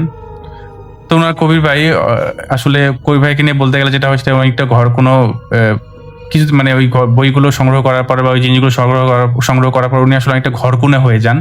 ক্লাসে যান না, আড্ডায় যান না, বন্ধুদের সাথে দেখা সাক্ষাৎ করেন না, ঘর থেকে বের হন না, সারাদিন ওই বইটা নিয়েই পড়ে থাকতো এবং ওনার ঘরে কাউকে ঢুকতে দিত না। তো একদিন জানতে চাইলে এটাই ওনাকে বলে যে বইটাতে নাকি অনেক দরকারি আমল আছে, সেগুলো বের করে উনি পড়েন। তারপর টেবিলের উপরে উনি দেখলেন অনেক ভাই যে একটি কোরআন শরীফও আছে। তো জানতে পারলেন যে উনি রেগুলার কোরআন শরীফও পড়েন। তো একদিন রাতের বেলায় বাসার প্রায় সবাই যখন ঘুমে, গভীর রাত, তখন সময় হবে 3টা কি 4টা। তো কবির সাহেব অজু করে পরিষ্কার ভালো একটা সাদা কাপড় পরে বের হয়ে যান, কাঁধে তার ওই সেই ব্যাগ, যে ব্যাগের মধ্যে বই এবং হাতে কোরআন শরীফ, এবং উনি বাসা থেকে বের হয়ে যান। ওনাদের বাসার একটু সামনেই একটা মাঠ ছিল। তো ওনার কাজিন কবির সাহেব সেই মাঠের চলে যান। মাঠ তখন সময় যেহেতু রাত 3টা, আমি বলছি, আমাবস্যা ছিল, চারিদিকে একদম অন্ধকার, বাতাস টাতাস নেই, একদম গুমট টাইপের একটা অবস্থা এমনিতেই ছিল। তো উনি যেটা করেন সেটা হচ্ছে ওনার বাসার সামনে যেহেতু মাঠটা যেটা ছিল, মাঠের একদম মাঝখানে যান, সেখানে গোলাকার একটি দাগ কাটেন, সেই দাগের চারিপাশে উনি মোমবাতি জ্বালান এবং ঠিক মাঝখানে উনি বসেন। ইনি কোরআন শরীফের সূরা জিন তেলাওয়াত শুরু করেন। এবং এর আগে অনেক ধরনের আমল উনি করেছিলেন, যেটা আসলে অনেক ভাই আমাকে শেয়ার করেনি, আমাকে জাস্ট এটাই বলেছে যে উনি অনেক ধরনের আমল করে তারপর ওখানে গিয়েছিলেন। তো যাই হোক, উনি সূরা জিন তেলাওয়াত করা শুরু করলেন। চারিদিকে ঘুটঘুটে অন্ধকার, একটা বাতাসও ছিল না। কিছুক্ষণ পর উনি খেয়াল করলেন যে পিছনে দুটি বেড়াল প্রচন্ড ঝগড়া করলে যেমন শব্দ হয়, চিল্লাচিল্লি করলে যেমন শব্দ হয় তেমন শব্দ, সাথে কতগুলো শিয়ালের ডাকি কানে আসছে। এবং কিছু সময় পরে ওনার কবির ভাই কাজিন খেয়াল করলেন যে আশেপাশ থেকে বিভিন্ন ধরনের অদ্ভুত শব্দ আসছে। তিনি লক্ষ্য করেন যে চারপাশে বাতাস যেন কেমন জানি ভারী হয়ে আসছে। ধীরে ধীরে উনি বুঝতে পারলেন যে আশেপাশে কেমন জানি সবকিছু, মানে মনে হচ্ছে ওনার আশেপাশে অনেক মেঘলা হয়ে গেল। হঠাৎ করে মেঘগুলো নিচে পড়ে গেল, নিচে চলে আসলো। কিন্তু কোনো অবস্থাতেই উনি কোরআন শরীফ পড়া থামেননি, কারণ উনি জানেন যে কোনোভাবে কোরআন শরীফ পড়া যদি থামিয়ে দেন তাহলে ভয়ঙ্কর রকমের ক্ষতি হতে পারে। কিন্তু তার মনের ভিতরে ভয় না, এক ধরনের অস্বস্তি কাজ করছিল। তো কিছুক্ষণ পর ওনার কবির ভাই চারপাশে খেয়াল করলেন যে চারিপাশে কিছু অবয়বের আনাগোনা। ওই অবয়বগুলো কালো ছিল, কালো মানে অন্ধকার রাতের মধ্যে কালো অবয়ব, কিন্তু বোঝা যাচ্ছিল চারিদিকে ঘিরে ঘোরাঘুরি করছিল প্রচুর। একটা সময় উনি খেয়াল করলেন যে প্রচুর অবয়ব তার চারপাশে মানে ঘোরাঘুরি করছে, এবং অবয়বগুলোর উপস্থিতি প্রচন্ড বেগে একসময় বেড়ে গেল, বাড়তেই থাকলো। এবং একটা সময় উনি খেয়াল করলেন যে চারিপাশ থেকে শুধু প্রচুর পরিমাণে শব্দ হচ্ছে, অনেক মনে হচ্ছে যে উনি একটা মাঠের মধ্যে খালি মাঠে বসে আছেন, কিন্তু ওনার মনে হচ্ছে না যে উনি খালি মাঠে বসে আছেন, উনি মনে হচ্ছে যে কোনো একটি মেলার ঠিক মাঝখানে উনি বসে আছেন। তো যাই হোক, উনি তখন একটা জিনিস বুঝতে পারলেন যে উনি আসলে জিনদেরকে ডাকার যে আমল, সে আমলগুলো করেছেন, কিন্তু জিনদেরকে আসলে কিভাবে এখান থেকে সরাতে হবে বা কিভাবে নিজের বশে আনতে হবে সেটা আসলে শিখেননি। পুরো জিনিসটাই ওনার আসলে খুব বেশি ইন্টারেস্ট ছিল, উনি সবকিছু না শিখেই আমলটা শুরু করে দিয়েছিলেন। তো যাই হোক, উনি ওনার জিন একটা সময় ওনার সূরা জিন পড়া শেষ হয়ে গেল, কিন্তু উনি যে সূরা জিন পড়া থামালেন না, কারণ উনি খেয়াল করলেন যে উনি যে অবয়বটা মানে চারিদিকে যে বৃত্তটা টেনেছিলেন, সেই বৃত্তের ভিতরে কিন্তু কোনো কিছু আসছে না। উনি বুঝতে পারলেন যে ওনার বৃত্তের ভিতরে কোনো কিছু আসবে না এবং ওনাকে কোরআন শরীফ তেলাওয়াত কোনোভাবে বন্ধ করা যাবে না। ওনার ভিতরে প্রচন্ড ভয় পাচ্ছিলেন এবং প্রচন্ড অস্থির হয়ে গেছিলেন এবং ঘেমে একাকার প্রচন্ড ভয় পাচ্ছেন, কিন্তু কোনোভাবেই উনি কোরআন তেলাওয়াত করা থামছেন না। তখন ভোর হতে কিছু সময় বাকি, ফজরের আজানও এখনো দেয়নি। তো বলে রাখা ভালো, অনেক ভাইয়ের যে চাচা মানে কবির ভাইয়ের বাবা প্রতিদিন ফজরের নামাজের একটু আগেই ওঠেন, উনি অজু করেন এবং এই টর্চ লাইট নিয়ে মসজিদের উদ্দেশ্যে বের হয়ে যান। ওনার চাচা মসজিদে যাবার পর উনি সেদিনও উনি মসজিদে যান। তো উনি মাঠে দেখেন যে একটা লোক মাঝখানে বসে আছে আর চারপাশে অনেকগুলো শিয়াল ঘোরাঘুরি করছে। ওনার চাচা প্রথমে ভাবেন যে লোকটাকে মনে হয় শিয়াল তাড়া করছে বা কোনোভাবে আঘাত করেছে, দেখে লোকটা বসে আছে। তো কাছে যাওয়ার পরে আলোতে লক্ষ্য করলেন যে এটা তার ছেলে কবির। ওনার চাচা দ্রুত তার কাছে গিয়ে বলেন, তার ছেলের কাঁধে হাত রেখে বলেন যে বাবা, তোমার কি হয়েছে, তুমি এখানে কেন? ওনার বাবা যখনই তার ছেলের গায়ে হাত দেন, তখনই ওনার ছেলে আসলে ওখান থেকে পড়ে যায়, সূরা পড়া বন্ধ করে দেন এবং মাটিতে পড়ে যান। ওনার কোনো সেন্স ছিল না সেদিন সকালে, সেদিন আর ওনার উনি সেন্সলেস হয়ে গেলেন আর ওনার জ্ঞান ফিরেনি। ওনার জ্ঞান ফিরে সেদিন হচ্ছে দুপুর বেলায়। তো যাই হোক, দুপুরবেলার পরে ওনার জ্ঞান ফেরার পরে ওনার বাবা ওনাকে জিজ্ঞেস করেন যে তুই কি করছিলি। ওনাকে সেদিনকে প্রচন্ড বকাবকি করেন, কারণ এর আগেবার উনি হারিয়ে গিয়েছিলেন, এবার খারাপ কিছু করার চেষ্টা করছিলেন, এটা ওনার বাবা বুঝতে পারছিলেন। তো এক সময় ওনার বাবাকে উনি সবকিছু খুলে বলেন। তো যাই হোক, এরপরের সেদিনকার সন্ধ্যাবেলা থেকে ঘটনা শুরু হয় তাদের পরিবারের সাথে, ভয়ঙ্কর সব কাণ্ড শুরু হয়। তো ওনার কবির ভাইদের বাসা ছিল হচ্ছে দোতলা, অনেকটা দোতলা ডুপ্লেক্স টাইপের বাড়িতে কোনো ভাড়াটিয়া ছিল না, তারাই থাকতো। তো পুরো বাসায় ওনারা খেয়াল করলেন যে সেদিন রাত থেকে যে হঠাৎ করে গ্লাস সরে যাচ্ছে, রান্নাঘরের মধ্যে কোনো কিছু পড়ছে।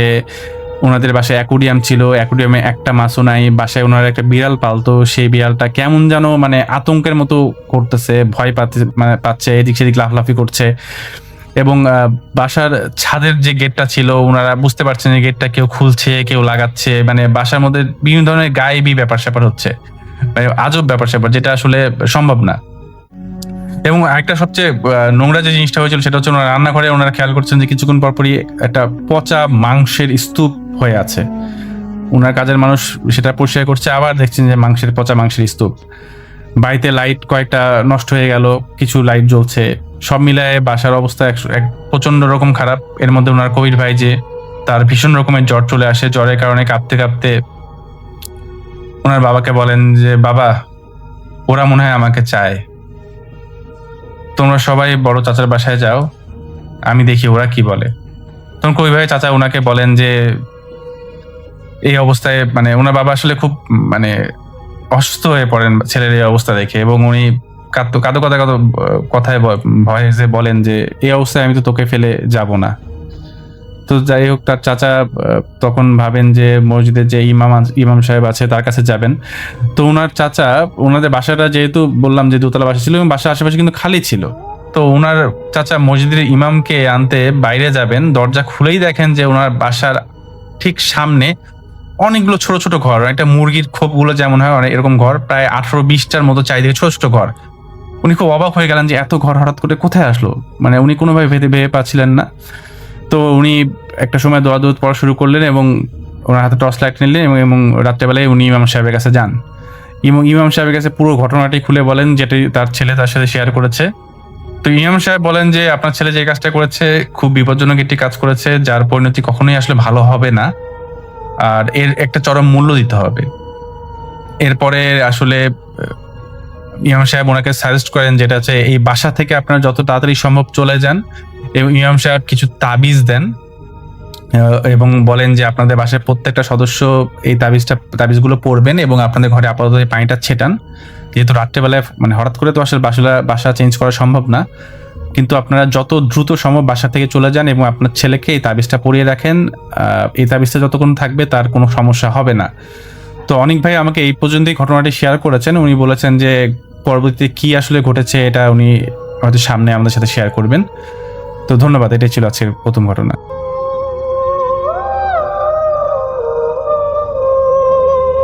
আসেন এরকম খাল বেয়ে অনেক দূর দূরান্ত পর্যন্ত যান। তো একবার তার বন্ধুদের সাথে এরকম আড্ডা বসে, এই নৌকায় বসেই তাদের চাঁদনি রাত ছিল, এবং তখন বিভিন্ন জন বিভিন্ন রকম ঘটনা বলেন। তো শফিউল তার এক বন্ধু পারভেজের কাছ থেকে এই ঘটনাটা শুনেছেন, এবং পারভেজ তাদের এক দুঃসম্পর্কের চাচার সাথে ঘটনা শেয়ার করেছেন সেদিনকার আড্ডায়। তো সেই চাচার নাম ছিল সবুজ, এবং তিনি ছিলেন পেশায় একজন কৃষিজীবী। তিনি কৃষিকাজ করতেন এবং থাকতেন সেই চরাঞ্চলে। তার যে এলাকা, তার যে বসতভিটা, মানে তিনি তো থাকতেন তার বাবার বসতভিটায়, সেটার আশেপাশে বিস্তীর্ণ জায়গা, শুধু খোলামেলা এবং অনেক ফসলের বিশাল মাঠ। তো দেখা যেত যে তাদের নিজের জমি জমাই অনেক দূর, এবং তারপরে আরো মানুষের জমি জমা আছে। মোটামুটি ওখানে একটা বসতভিটার থেকে আরেকটা বসতভিটার দূরত্ব অনেক বেশি। এক উঠোন থেকে বের হলে আরেকটা উঠোন অনেক দূরে দেখা যায়, বিশাল বিস্তীর্ণ প্রান্ত। এবং এর মাঝে অনেক জমি আছে যেগুলো চাষাবাদও হয়নি। তো এই চাষাবাদ গুলো ছিল এরকম, তারা নিজের জমিতে চাষ করত এবং বিভিন্ন রকমের আলাপ আলোচনা করে অন্যের জমিতে যদি প্রয়োজন হতো, যার লোক বেশি আছে তিনি তাদেরকে দিতেন। তাদের মধ্যে মানে এগুলো কন্ট্রাক্ট হতো টাকা পয়সার জন্য। তো সবুজ এই কন্ট্রাক্টে যেতেন মাঝে মাঝে, মানে তার বাবা যখন কন্ট্রাক্ট পেতেন এবং তারা যেতেন, তাদের জমিতেও হেল্প করতে আসতো, তারাও যেতেন। তো এরকম এক সময় তাদের ওইখানে বিশাল এক চরের ওইখানে তাদের হলো, তাদের জমি জমার কিছু বেরোলো আর কি। ওই যে তারা মেপে টেপে নেয় যে এখানে তাদের চর উঠছে, চরের এখানে তাদের জায়গা আছে, ইত্যাদি ইত্যাদি। তো নতুন চর, নতুন জায়গা বের হয়েছে, এগুলো হিসাব টিসাব করলেন সবুজের আব্বা সবুজকে নিয়ে, এবং মোটামুটি সেখানে আরো অনেক মানুষের সাথে মিলেমিশে তারা একটা মানে ব্যবস্থা করলেন যে এই জায়গাটা এরকম হবে, এখানে এটা করবো, এখানে ওইটা করবো, এবং একটা অংশ গেল পশু পালনের জন্য। তো যাই হোক, তাদের সবার সাথে কম্বাইন্ড নিয়ে আলোচনা হলো যে এই জায়গায় অমুকের ছেলেরা আসবে, তারা মিলে এই কাজ করবে আরো লোকজন নিয়ে। আর এই পশুপালনের ব্যাপারটাও যে যার যার কয়টা এখানে পশু থাকবে পালনের জন্য, তাদের সবাই হিসাব করে রাখা হবে। যাই হোক, টোটালি এটা একটা কম্বাইন্ড ওয়ার্ক হলো এই নতুন চরের ওইখানে। যাদের জমি হয়েছে তারা মিলেমিশে কাজটা করবেন, ফাঁকা জায়গা। এবং সেখানে ওরকম একটা গোয়াল ঘরের মতো তৈরি করা হলো পশু রাখার জন্য। আর একটা ছোট্ট ঘর তৈরি করা হলো যেখানে যারা কাজ করবেন তাদের মধ্যে 2জন মানুষ পাহারা থাকবেন, কারণ পশুগুলো থাকবে, ফসলের চাষ হবে। তো একবার দায়িত্ব পড়লো হচ্ছে সবুজের সেখানে যাওয়ার, মানে তাদের পরিবার থেকে সবুজের দায়িত্ব পড়লো, এবং তিনি তার বাবার কথা ওখানে গেলেন। সবুজ অনেক সাহসী ছিলেন, এগুলো নিয়ে তিনি চিন্তা করতেন না, খোলা প্রান্তর। এবং তিনি ওখানে এই চরটা নতুন উঠছে, কিন্তু এই চরটা নিয়ে অনেক কথা শুনছেন তিনি তার বন্ধুদের কাছে বা আরো কিছু বয়স্ক মানুষের কাছে, যে ওই চরটা নাকি ভয়ঙ্কর। মানে ওই চরের ওই পাশে একটা জঙ্গল আছে, বেশ একটা খালের মতো, খালের ওই পারে চিকন খালটা পার হয়ে গেলে ওইটা আবার অনেক আগের থেকে জেগে আছে। কিন্তু ওইখানে ওই যে জঙ্গল বন বা ওইখানে যেই হয়েছে ওই জায়গাতে মানুষ যায় না। কেন যায় না? মানুষ ভয় পায়। কারণ কি, ওখানে নাকি একটা বাসা ছিল, সেই জায়গায় একজন মানুষ বসবাস করতেন, তিনি প্রতিপত্তিশালী ছিলেন, বেশ অর্থবিত্ত ছিল তার এখানে।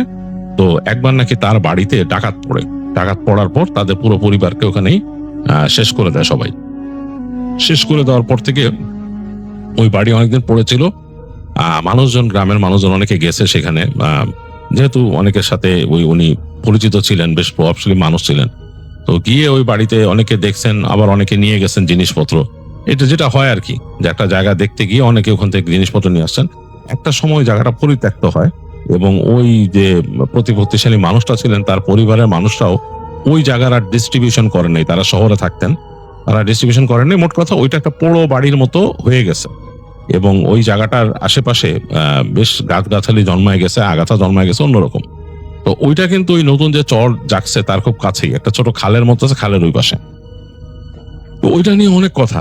এবং এই যে এই চরটা যখন জাগতেছিল, এখানে যখন ধীরে ধীরে মানে চর জেগে উঠতেছে, তখনই নাকি মানুষ অনেকে বলতো যে এই চরের মধ্যে মহিলা কাঁদতে দেখছে, বসে বসে কাঁদতেছে চরের মধ্যে খোলা, মানে যখন মানে চর তো আর এইভাবে জাগে না হঠাৎ করে পুরোটা, যে অংশটা শুকনো ওখানে নাকি মানুষ দেখছে রাতের বেলা, দূরে যারা মাছ ধরতো তারা দেখছে যে এখানে মাঝখানে বসে এক মহিলা কাঁদতেছে, সাদা শাড়ি পরা, মাথা নিচু করে 2 হাঁটুর মধ্যে মাথা দিয়ে কাঁদতেছে। তো ওরা মানে প্রচন্ড ভয় পাইছে দেখে যে এখানে এরকম একটা মেয়ে মানুষের গভীর রাতে আসবে কিভাবে। তো যাই হোক, এইসব ঘটনা কিন্তু সবুজ শুনছেন এবং সবুজ শুনে চিন্তা করছেন যেটা কোনো ব্যাপার না, আমি যাই, আমার সাহস আছে। তো তিনি গেলেন তাদের পরিবারের পক্ষ থেকে। তো যেদিন তার প্রথম কাজ পড়ছে তিনি ওই দুপুরের পরে বিকালের দিকে চলে গেছেন ওইখানে। তো তাদের বাসার নৌকা যেটা সেটা নিয়েই তিনি গেছেন বাইতে বাইতে, যে ওখানে ঠেকছেন, ঠেকে তার নৌকা বাঁধলেন। বেঁধে দেখতেছেন যে এখানে আরো নৌকা আছে, আরো 2টা নৌকা বাঁধা আছে। একটা সম্ভবত মালপত্র টানাটানোর জন্য, এটা একটু বড়, আর আরেকটা ছোট হচ্ছে এখানে যে আরেকজন আছে অন্য পরিবারে এখানে। তো তিনি হেঁটে গেলেন, যে দেখতেছেন যে ওখানে ওই 2জন বসে বসে কথা বলতেছে, ওই যে ঘর তৈরি করছে থাকার জন্য। বেশ সুন্দর বাতাস, বিকেলের চরের বাতাস আসতেছে, বেশ সুন্দর, গা জোড়ায় গেল। আর দূরে চাষাবাদ হচ্ছে, যে ফসলের মাঠ থেকে মানে একদম ফসলের ক্ষেতটা একদম ঢেউয়ের মতো দুলতেছে, এরকম সুন্দর, একেবারে সোনারাঙা রোদ পড়ছে এখানে, অসাধারণ লাগতেছে। তো সবুজের কাছে খুব ভালো লাগলো যে বাহ সুন্দর, তো কয়েকদিন থাকলাম, কাজ করলাম, ভালোই তো। তো তিনি তাদের সাথে হাত নাড়লেন, তারাও দেখছে, বোঝে কি অবস্থা ভাই, কেমন আছেন। তো এসে গল্প গুজব হইলো, বললো যে কি করছেন কাজ, এসে বলে যে এখান থেকে নিয়ে গেছে, তো ওইখানে আসেন দেখায় আপনাদের। নিয়ে গেল তাকে নিয়ে যে সেখানকার গোয়ালের সেই গরু টুরু যা ছিল এগুলো দেখালো, বললো কাউন্ট দিল, সেও কাউন্টের মধ্যে থাকলো, বললো যে এই তো ঠিক আছে, তো আমাদের হিসাব ঠিক আছে। বলে হ্যাঁ এই তো, আর কি করার, বলে আর তো কিছু করার নাই রে ভাই, কালকে সকালে রাত্রে আমরা ভাত রান্না করে খাবো, ভর্তা টর্তা করে, মানে তারা খাবারের মেনু চিন্তা করলো, রাত্রে খাবো, রাত্রে ঘুমায় যাবো, কালকে সকালে কাজ। বলে ওই দিকে ওই যে মানে যেখানে যেই জমিটাতে কাজ করতে হবে পরের দিন, সেটা ওই পাশে জমি প্রিপেয়ার করতে হবে, ওইটা ওখানে বীজ বপন হবে আর কি এই সময়। তো যাই হোক, গল্প গুজব করতে করতে তাদের সন্ধ্যা নেমে এলো, সন্ধ্যা কেটে গেল, রাত হয়েছে, রান্না বাড়ার আয়োজন চলতেছে। তো ভাত রান্না হচ্ছে, তো ওই যে 2জন ছিল আর সে 3জন, একজন করতেছেন রান্না বাড়া, ওখানে তো আর ইলেকট্রিসিটি নাই, ওই কুপির আলোতে কুপি জ্বালায় কাজ করতেছে। তো সবুজ আরেকজনের সাথে বের হয়ে আসছেন, তার নাম হচ্ছে আরমান। তো আরমান আর তিনি বাইরে আসছেন যে সবুজের একটু ধূমপান করার অভ্যাস আছে, ধূমপান করবেন, গল্প করবেন। তো বলতেছে যে আমরা ভিতরে থেকে কি করবো, তো রান্না করতেছে, আসেন। তো বের হয়ে আসছে, এসে গল্প করতেছে, খুব সুন্দর, আকাশে চাঁদ উঠছে, একদম জ্যোৎস্নায় চারিদিকে ছেয়ে গেছে, ফসলের মাঠের উপর জ্যোৎস্নার আলো পড়ে অন্যরকম লাগতেছে। আর এই পাশে খাল, খালের পানিতে চিকচিক করতেছে, এই পাশে নদীর পানি এসে ছলাৎ ছলাৎ বাড়ি মারতেছে, অন্যরকম একটা পরিবেশ আর কি। তো গল্প করতে করতে তো ওই আরমান শুরু করলো, ভাই এখানে কিন্তু ভয়ের ব্যাপার আছে। মানে বলে কালকে রাত্রে কিন্তু আমরা কেমন শব্দ পাইছি। বলে কিভাবে? মনে হলো মানে মেয়ে মানুষ কাঁদতেছে। তো সবুজ তখন আরে দূর বাদ দেন এগুলো, বলে আমরা ভয় দেখানোর চেষ্টা করেন না, আমি অনেক শুনছি এই কান্নার শব্দ, আমিও মানুষের কাছ থেকে শুনছি যে এখানে এরকম কান্নার শব্দ আসে, কে বলে কান্দে। না ভাই সত্যি শুনছি, আমার মধ্যে সত্যি শুনছি। মানে আপনি বিশ্বাস করেন, কিরিয়া কেটে বলতেছি, শুনছি, আমি শব্দ শুনছি এখানে। তো সবুজ ওই আরমানের বলার ভঙ্গিতে একটু হয়ে গেল, বলো যে কোথায়? রাত্রেবেলা মানে সেই আরমান এবং তার সব সঙ্গী 2জন, ওই সময় 2জনই ছিল, তো তারা 2জনই ঘুমানোর প্রিপারেশন নিয়েছে। তো তাদের যে এখানে ঘর করা, সেটার মধ্যে আসলে পার্মানেন্ট কোনো সেটেলমেন্ট নাই। তারা ওই মাটির উপরে খড় ফেলে তার উপরে যে শীতল পাটির মতো বিছানো আর কি, সেটার মধ্যে নিজেদের মতো বিছনা করে নিছে। তো ওই রুমে চাইলে 4জন থাকতে পারে। তো তখন তারা 2জনই ছিল, এই সবুজ আসাতে আজকে 3জন হলো। তো 2জন 2 পাশে তাদের বিছানা করছে, বেশ আরামদায়ক, হ্যাঁ মানে খুব সুন্দর, আর মানে নিচে খড় দেওয়াতে বেশ আরামদায়ক হয়ে গেছে। তো শুয়ে 2জন গল্প করতেছে, বিভিন্ন গল্প। তাদের একটা হ্যারিকেন ছিল, হ্যারিকেনটাকে একদম ডিম করে দিয়েছে, ঘুমানোর আগে নিভাই দিবে, এখন গল্প করতেছে 2জন। তো হঠাৎ করে আরমানের সাথে যে সঙ্গী, সে বলতেছে যে ভাই কেন একটা শব্দ পাচ্ছেন? আরমান বলে কি শব্দ? ওই দেখেন দূর থেকে একটা শব্দ আসতেছে, মনে হচ্ছে কোথায়, এটা কি মানে কুকুর কান্দে নাকি? বলছে না, কুকুরের কান্নার মতো তো লাগতেছে না, কান পেতে বলতেছে আর কি আরমান। তার কাছে মনে হচ্ছে যে কেমন একটা কান্নার শব্দ, মানে মানুষ যেভাবে কাঁদে, ফুপায় ফুপায় কেঁদে কেঁদে উঠে এরকম। অনেকক্ষণ 2জনই চুপটা শুনতেছে, বলে চুপ থাক চুপ থাক। তো তখন আরমান বললো যে এখানে অনেক খারাপ কথা আছে রে। তখন তার সঙ্গী আবার আরমানের থেকে সাহসী, তিনি বলছেন যে চলেন যাই দেখে আসি বাইরে কি অবস্থা। আরমান তার সঙ্গীকে বলে যে না, বাইরে যাওয়া লাগবে না, চুপচাপ শুয়ে থাক, এখানে শুনছি যে এখানে এরকম খারাপ জিনিস আছে, এরকম খোলা চর, শুধু 2জন মানুষ আমরা, আমাদের এসব দেখা দেখির দরকার নেই।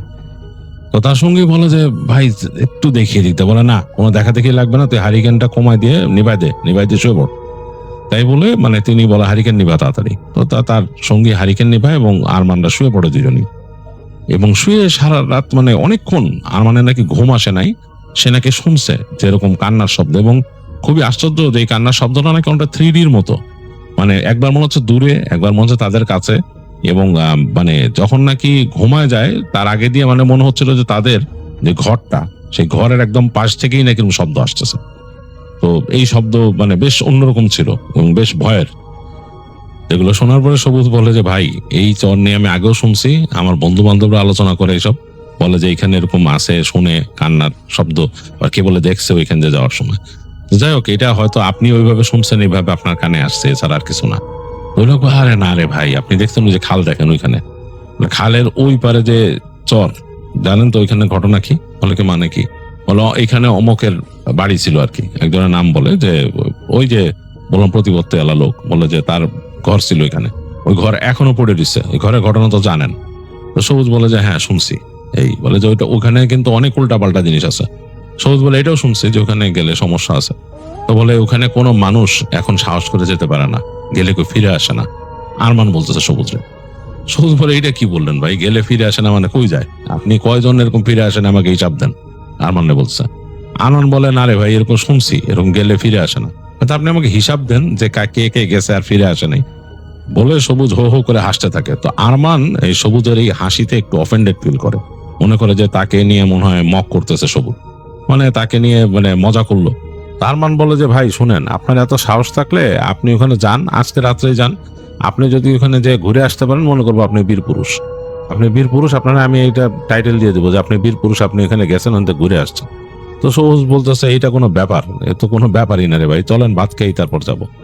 তো দেখা গেলো আর মানে একটু মুখটা শুকায় গেছে, সে বলে ভাত খেয়ে যাবেন? হ্যাঁ ভাত খেয়ে যাবো। থাক দরকার নেই, বাদ দেন, আপনার বীর পুরুষ টাইটেল দরকার নেই। সবুজ বলছে আরে ভাই এত কথা বলেন কে, বলছেন তো দেখাবো আপনার, কি অসুবিধা? এমনিও তো আমাদের ওই পাশে যে ক্ষেতটা দেখতে হবে, কাজ করবো না ওখানে, তো যাই নাই কোনায়, চলেন আগে ভাত খেয়ে নেই। তো তাই বলে তারা ভিতরে আসে, ভিতরে এসে দেখে যে রান্না মোটামুটি হয়েছে, তারা ভর্তা ভাত খাবে রাতে। তো খাওয়া দাওয়া করলো এবং আরমান চুপ। আরমান যে এই কথা বলে ফেলছে সবুজকে এবং সবুজের চ্যালেঞ্জ নিয়ে ফেলছে, এইটাও আরমানের কাছে একটু অন্যরকম লাগতেছে, যেটা কি ভুল করলো নাকি। তো খাওয়া দাওয়া শেষ, আরমান মনে মনে ভাবতেছিল যে যাক মানে ভুলে যাক, সবুজ যেন ব্যাপারটা মনে না রাখে, এই জিনিসটা মানে তার মনে না রাখলে ভালো। কারণ সে জানে যে সবুজ এর ক্যারেক্টার, সে একটু জানে তাদের ওই গ্রাম অঞ্চলে যে সবুজ একটু রাগচটা আর কি, সে যখন নাকি কোনো কিছু শুনে সে ওই কাজটা করে এরকম আর কি। তো তাদের খাওয়া দাওয়া শেষ হলো, আর দেখা গেল যে সবুজ এই হাতটা ধুইতে ধুইতে এমনি অন্যান্য গল্প করতেছে তাদের সাথে এটা ওইটা নিয়ে। তো আরমান মনে মনে ভাবতেছে সবুজ মনে ভুলে গেছে ব্যাপারটা, বা ওইটা নিয়ে তার মাথায় নেই। তো যাই হোক, তারা ওই টুকিটাকে কথা বলতে বলতে আবার ঘরের বাইরে আসলো, দেখলো যে চাঁদের আলো আরো উজ্জ্বল হয়েছে, বেশ সুন্দর লাগতেছে, বাতাসটা একটু বেশি, দমকা দমকা হাওয়া আসতেছে মাঝে মাঝে। তো সেই ছোট ভাই সহ বেরিয়েছে। তো সবুজ তখন বলতেছে আরমানকে যে কই আরমান, চলেন ওইদিকে যাই। তো আরমানের একটু অস্বস্তি লাগছে, বলছে কি ভাই আসলেই যাবেন আপনি? বলে আসলে কি আমি আপনাকে নকল কথা বলছি? আপনি বলছেন না তো এটা একটা চ্যালেঞ্জ আমার জন্য এখন দেওয়া, আমি যদি না যাই এটা আমার জন্য আসলে একটা পরাজয় হবে। আরমান বলে আরে না ওইটা এমনি বলছি আপনারা, দূর আপনার কি যাওয়ার দরকার, ব্যাপার না ওইটা। বলে কি না আরে ভাই রাত হয়ে গেছে, এখানে কি বলেন আপনি? ওই পাশে তো এই আমাদের এই সাইডটা তো অ্যাকচুয়ালি পুরাটাই মানে নৌকা দিয়ে আসতে যাইতে হয়, ওই পাশে কিন্তু ইসের সাথে আছে, ওখানে শিয়াল টিয়াল আসতে পারে। আরে ধুর চলেন তো, কিচ্ছু না, কারে ওইখানে পড়ে রয়েছে এই গাছপালার মধ্যে বাড়ি, কতদিন হিসাব আছে। তো সবুজ বলতেছে কোনো ব্যাপার না ভাই, আমি যাব, কোনো চিন্তা করেন না। ওই আমি দেখছি যে আপনাদের ওই কর্নারের মধ্যে মশাল বানায় রাখছেন, তো ওই মশাল একটা নিয়ে যাব, আমি জাস্ট নৌকায় করে যাব, যে ওখানে যে ওই পাশে খালটা আমি এমনি পার হবো না, নৌকা দিয়েই পার হবো, ওই পাশে যে জাস্ট মশাল জ্বালায় উঠবো, উঠে ওই জায়গায় যাবো, ঘুরবো, এবং আমার কাছে ভালো লাগবে, আমি খুব পছন্দ করি এরকম যাইতে। আরমান বলে তাহলে এক কাজ করি, আমি আপনার সাথে যাই। ছোট ভাইটা বলতেছে না আমিও যাই। বলে না আপনাদের সাথে নিয়ে গেলে তার আমার চ্যালেঞ্জ হইলো না, আমি একা যাবো, এটাই হলো কথা। আমি আপনাদের একটা প্রমাণ করে দিব যে ওখানে গেলে কিচ্ছু হয় না, এইগুলো আজে বাজে কথা, যে কেউ ফিরে আসে না, এইসব কথা আলাদা আজে বাজে। আপনারা থাকবেন, আপনাদের শুধু একটাই কি, আপনারা চাইলে ওই ক্ষেতের পাশে থাকতে পারেন যেখান থেকে আমি যাচ্ছি, আর যদি চান ঘরে চলে আসতে পারেন, অসুবিধা নেই, আমি নৌকা ঘুরায় এদিক দিয়ে নিয়ে আসবো। তো আরমান বলল যে না ভাই এটা ঠিক না, আমি ওখানেই বসে থাকবো, আচ্ছা চলেন। তো তারা গেল, দেখা গেল যে ওখানে যে মশাল ছিল 4-5টা মশাল ছিল তাদের, তো এখান থেকে তারা নিয়ে গেল আর কি, 3টা মশাল নিল, 3জনে নিয়ে ওখান থেকে রওনা দিল। তো হেঁটে নৌকার কাছে আসলো, এসে নৌকার পাটাতনের মধ্যে মশালগুলো রেখে নৌকায় উঠে বসলো এবং সবুজের নৌকায় নিল সবুজ এবং আস্তে আস্তে বাওয়া শুরু করলো। তো এই পাশে বসে তাদের ছোট ভাই যে ছিল তিনিও হাত লাগাইলেন এবং এই নৌকা বাইতে বাইতে চরের পাশ দিয়ে যাচ্ছেন, খুব সুন্দর লাগতেছে। ঘোড়ায় যখন আসতেছেন দেখছেন চরের মধ্যে যে ফসলের মাঠ সেগুলো পড়তে বাতাস আসতেছে, একদম এসে সুন্দর একটা ঘ্রাণ দিচ্ছে, মানে কচি ফসলের ঘ্রাণ অন্যরকম সুন্দর। আর চাঁদের আলো পড়ে ঝিকমিক করতেছে, এ পাশের পানি আর ওই পাশে গাছপালাগুলো বাতাসে একদম হেলে দুলে যাচ্ছে, এরকম একটা অবস্থা। তো তারা ঘুরতে ঘুরতে একদম এই পাশে চলে আসলো, যেই পাশে যেই ক্ষেতটাতে তারা কাজ করবে ওইখানে। এটা কিন্তু বেশ মোটামুটি ভালো ডিস্টেন্স, চর অনেক বড়, এই মাথা টু মাথা অনেক অনেক বড়। তো এই নৌকা দিয়ে আসতেই বেশ খানিকটা সময় লেগে গেছে তাদের। তো বুঝলো যে হেঁটে আসলে অনেক সময় লাগতো। তো যাই হোক ওখানে এসে রাখলো নৌকাটাকে, ঠিক নেমে তারপর যেই ক্ষেতে তারা কাজ করবে ওই ক্ষেতটাকে দেখলো। এখান থেকে তাদের যে সেটেলমেন্ট, মানে তাদের যে ঘর বা ওখানে গোয়াল, ওগুলো দেখা যাচ্ছে ছোট ছোট, মানে এখান থেকে যে বেশ দূরত্ব এটা বোঝা যাচ্ছে এখান থেকে দেখি ঘরগুলোর সাইজ, মানে একটা ঘর এতটুকু লাগতেছে আর গোয়াল ঘর আরো ছোট। তো সবুজ বললো আচ্ছা ঠিক আছে ভাই, আমি রওনা দেই ওই পারে, এক কাজ করেন আপনারা এখানে থাকেন, বসে থাকেন, আমি চলে আসবো ওখানে, যে বেশিক্ষণ টাইম নিবো না, জাস্ট যাবো একটু ঘুরে চলে আসবো। আর যদি আপনার কাছে মনে হয় যে ভয় লাগতেছে, বলে একটু হাসলো সবুজ, একটু মানে মুচকি হাসিতে বলে যদি ভয় লাগতেছে তাহলে হেঁটে হেঁটে ঘরের দিকে চলে যান, কারণ আমি তো ভাই নৌকা নিয়ে ফিরতে হবে, আমার এই খাল সাঁতরায় তো আর পার হবো না। তো তখন আরমান দেখা গেলো যে তার মুখটা আরো কালো হয়ে গেছে, কারণ তার মনে হলো যে তার কাছে এখন তার আত্মসম্মানে লাগছে। সে বলছে কেন ভয় লাগবে কেন, আমরা এখানে আছি, আপনি যান ওখানে, আর আপনারা তো ঘোরাও লাগবে না, আপনি জাস্ট ওই পারে যান, যে ওই পাশে উঠে জাস্ট হাত দিয়ে বলবেন এই যে আসছি, যে আপনি আবার চলে আসবেন, তাইলেই হইলো আপনার, মানে আপনি ওখানে গেছেন, এটাই প্রমাণ। ও বলছে প্রমাণের তো কিছু না, আপনি তো দেখতেছেন চোখে, অসুবিধা নেই, আমি যখন ওই পারে যেতে পারবো আমি ভিতরে যেতে পারবো, আর বেশিক্ষণ লাগবে না, আমি চলে আসবো। বলে সবুজ আজ থেকে নৌকায় উঠে বসে এবং তাদেরকে মশাল দিয়ে যায় তাদেরগুলা, তিনি একটা মশালই নেন, সবুজ একটা মশাল নেন, নিয়ে তিনি আস্তে করে খুলে ফেলেন, মানে ওখানকার যে নোঙর করছেন খুলে নৌকা নিয়ে রওনা দেন খালটা পার হওয়ার জন্য। খাল বেশি চওড়া না, ছোট্ট খাল, এটা তিনি পার হয়ে যান। ওই পাশ থেকে দেখতেছেন তিনি এই সবুজ এই চাঁদের আলোতেই যে দুইজন দাঁড়ায় আছে ওইখানে, আরমান আর তাদের ওই ছোট ভাই আরেকজন, দুজন দাঁড়ায় আছে, অন্ধকারের মধ্যে তাদের চেহারা দেখা যাচ্ছে না, আলো পড়ে মানে অবয়ব দেখা যাচ্ছে, বেশ ভৌতিক লাগতেছে। তো সবুজ এটা দেখেই মনে মনে চিন্তা করতেছেন যে আরে পাবলিক, এরা মানুষ দেখলেই ভয় পায়, মনে করে যে কি ওই কোন একটা মানুষ হয়তো চরে দাঁড়াইছে বা কেউ মনের দুঃখে হয়তো কানছে এখানে বসে রেখে, ওই তারে নিয়ে বানায় ফেলছে একটা ঘটনা। মানে সবুজ এইসব জিনিস নিয়ে খুব একটা কেয়ার করতো না বা এগুলো বিশ্বাস করতো না, আসলে সেটাই হচ্ছে মূল কথা। সে মনে মনে ধারণা করে নিচ্ছে যে ওই পাশে গেছি, হয়তো আছে কোনো মানুষের বাড়ি, এই নিয়ে কথা প্রচলিত হয়ে গেছে যে একসময় ডাকাতি করছে সেই লোকের ওইখানে, এখন মানুষ ভয়ে যায় না, আবার মানুষজন ওখান থেকে লুটতারাজও করছে, যেহেতু যারা গেছে ওখানে ডাকাত চলে যাওয়ার পরে বা ওখানে যে মানুষ যায় রাতের বেলা যে তাদের জিনিসপত্র নিয়ে আসছে অনেকে, তো এগুলো যেহেতু করছে তাদের মধ্যে একটা মানে ভয় এমনি জন্ম নিছে, মানুষেরটা লুটে পুটে খাইলে তার এরকমই মনে হয়, সে আর এত সাহসী মানুষ থাকতে পারে না, তার মনের মধ্যে ভয় কাজ করে, এগুলো চিন্তা করছে আর কি সবুজ। যাই হোক এরকম চিন্তা করতে করতেই তার নৌকা চলে আসলো এইবারে এসে সে মানে খুঁজতেছে নৌকাটা বাঁধাবে কোথায়, এখানে এমন ভাবে মানে নল খাগড়ার মতো জন্ম নিচ্ছে যে মানে বাঁধানো কঠিন। তো খুঁজে সে একটা জায়গা তারপরে পেলো, ওখানে সে নৌকার মাথাটা ঢুকাই দিল, গুলিটা ঢুকে খ্যাচ করে, এবং যে সেখানে সে ডালপালা খুঁজলো কোথায় বাঁধলে ভালো হবে নৌকা, এবং সাথে তো অ্যাঙ্করের মতো নিয়ে আসছে, নৌকাটাকে ভালো মতো সে বাঁধলো, টেনে উঠাইলো অনেকটা, যাতে পানিতে আবার ভেসে না যায়। হ্যাঁ ওখানে এরকম তো আবার আছে নৌকা ভেসে চলে যেতে পারে। তো রেখে তখনও দেখতেছে যে ওই পাশে খালের ওই পাশে ওদেরকে দেখে ভৌতিক লাগতেছে বেশ, ওরা কিন্তু তখনও আছে, ছোট ভাইটা বসে আছে আর আরমান দাঁড়ায় আছে তখনও, কেমন যেন লাগছে, চারটা হচ্ছে তাদের বিপরীতে, জাস্ট অবয়বটা মনে হইতেছে। তো সবুজ এখান থেকে একবার হাত নাড়লো, তো ওখান থেকে দেখা যাচ্ছে চিৎকার করে বলতেছে আরমান চলে আসেন, যাওয়ার দরকার নাই। সে বলছে আরে থাকেন, আসতেছি, বেশিক্ষণ না, বলে সে মশালটা নেয়, নিয়ে ওই যখন ঝোপঝাড়ের ভেতর দিয়ে সে রাস্তাটা দেখছে অন্ধকার, তো একটু মনের মধ্যে ভয় লাগছে সবুজের কাছে যে হতে পারে যে এখানে সাপ খোপ থাকতে পারে, হ্যাঁ মানে এরকম ঝোপঝাড়ের মতো জায়গা, নলখাগড়ার মতো। তো সে ওখানে দাঁড়ায়, তার কাছে ম্যাচ ছিল, ওইটা দিয়ে সে মশালটা জ্বালাইলো। মশালে আলো লাগার পরপরই মশালটা আস্তে করে জ্বলে উঠলো, চারিপাশে ছড়াই গেল আলোটা, মানে দাউ দাউ করে জ্বলতেছে উপরে মশাল। এবং তখন সবুজ মশাল উঁচু করে দেখাচ্ছে ওই পাশে, এই মশালের আলো এতটা হচ্ছে যে চারিপাশে তার একটা মানে রাউন্ড একটা লালচে আলোর মতো তৈরি হয়ে গেছে। তো ওইটা দেখায় সবুজ মানে হাঁটা দিল ওই সামনের দিকে। এখন আর তার ওইসব চিন্তা হচ্ছে না এখানে সাপখোপ কি আছে। হেঁটে দেখতেছে নলখাগড়ার মধ্যে দিয়ে এরকম করে উঠে উঠে ঝোপঝাড়ের মধ্যে দিয়ে ঢুকে গেল। সে ঢুকে মশালটার আলোটা ওই পাশ থেকে আরমানও দেখতেছে যে ওখানে আলো নিয়ে ঢুকতেছে। তো ঢোকার পরে সে দেখলো যে হ্যাঁ, এখন একটা জায়গায় উঠছে, এই জায়গাটা মনে হয় যে পাতা টাতা শুকনা পড়ে আছে, ডালপালা এগুলো সব করা। তো ওগুলোর মধ্যে দিয়ে কোনো মতো সে হেঁটে বেরোলো ঝোপঝাড়ের ভিতর দিয়ে। মনে মনে ভাবতেছিল যে একটা মাসেটি টাইপের কিছু থাকলে কেটে কেটে যেতে পারতো সামনে। যাক, বেশ কষ্ট হয়েছে, এরকম হাত দিয়ে এরকম করে ঠেকায় ঠেকায় ঢুকছে। ঢুকে এইবার যেখানে আসলো সেই জায়গাটা মোটামুটি একটা পায়ে চলা পথের মতো। তো এইটা দেখে সবুজের কাছে বেশ অন্যরকম লাগলো। বেশ তার কাছে মনের মধ্যে একটা কেমন জানি ঝাঁ ঝাঁ করতেছে। মনে হচ্ছে যে এখানে পায়ে চলা পথ, মানে মানুষ চলাচল করতে এক সময়, এখন করে না, মানে ভয়ে আসে না। এবং দেখতেছে দুই পাশ থেকে এই ঝোপঝাড় ছেয়ে গেছে, পায়ে চলা পথটা এখানে আছে। এবং সে বুঝলো যে সেই যেখানে নৌকা থামাইছে তার কাছাকাছি আগে এখানে নৌকা রাখতো মানুষ আসলে। তো সে মশালটা সামনে বাড়ায় ধরছে, মশালের আলো কিন্তু কাঁপতেছে। মশালের আলো তো এরকম জলে এরকম দাউ দাউ করে, তো এটা কাঁপতেছে।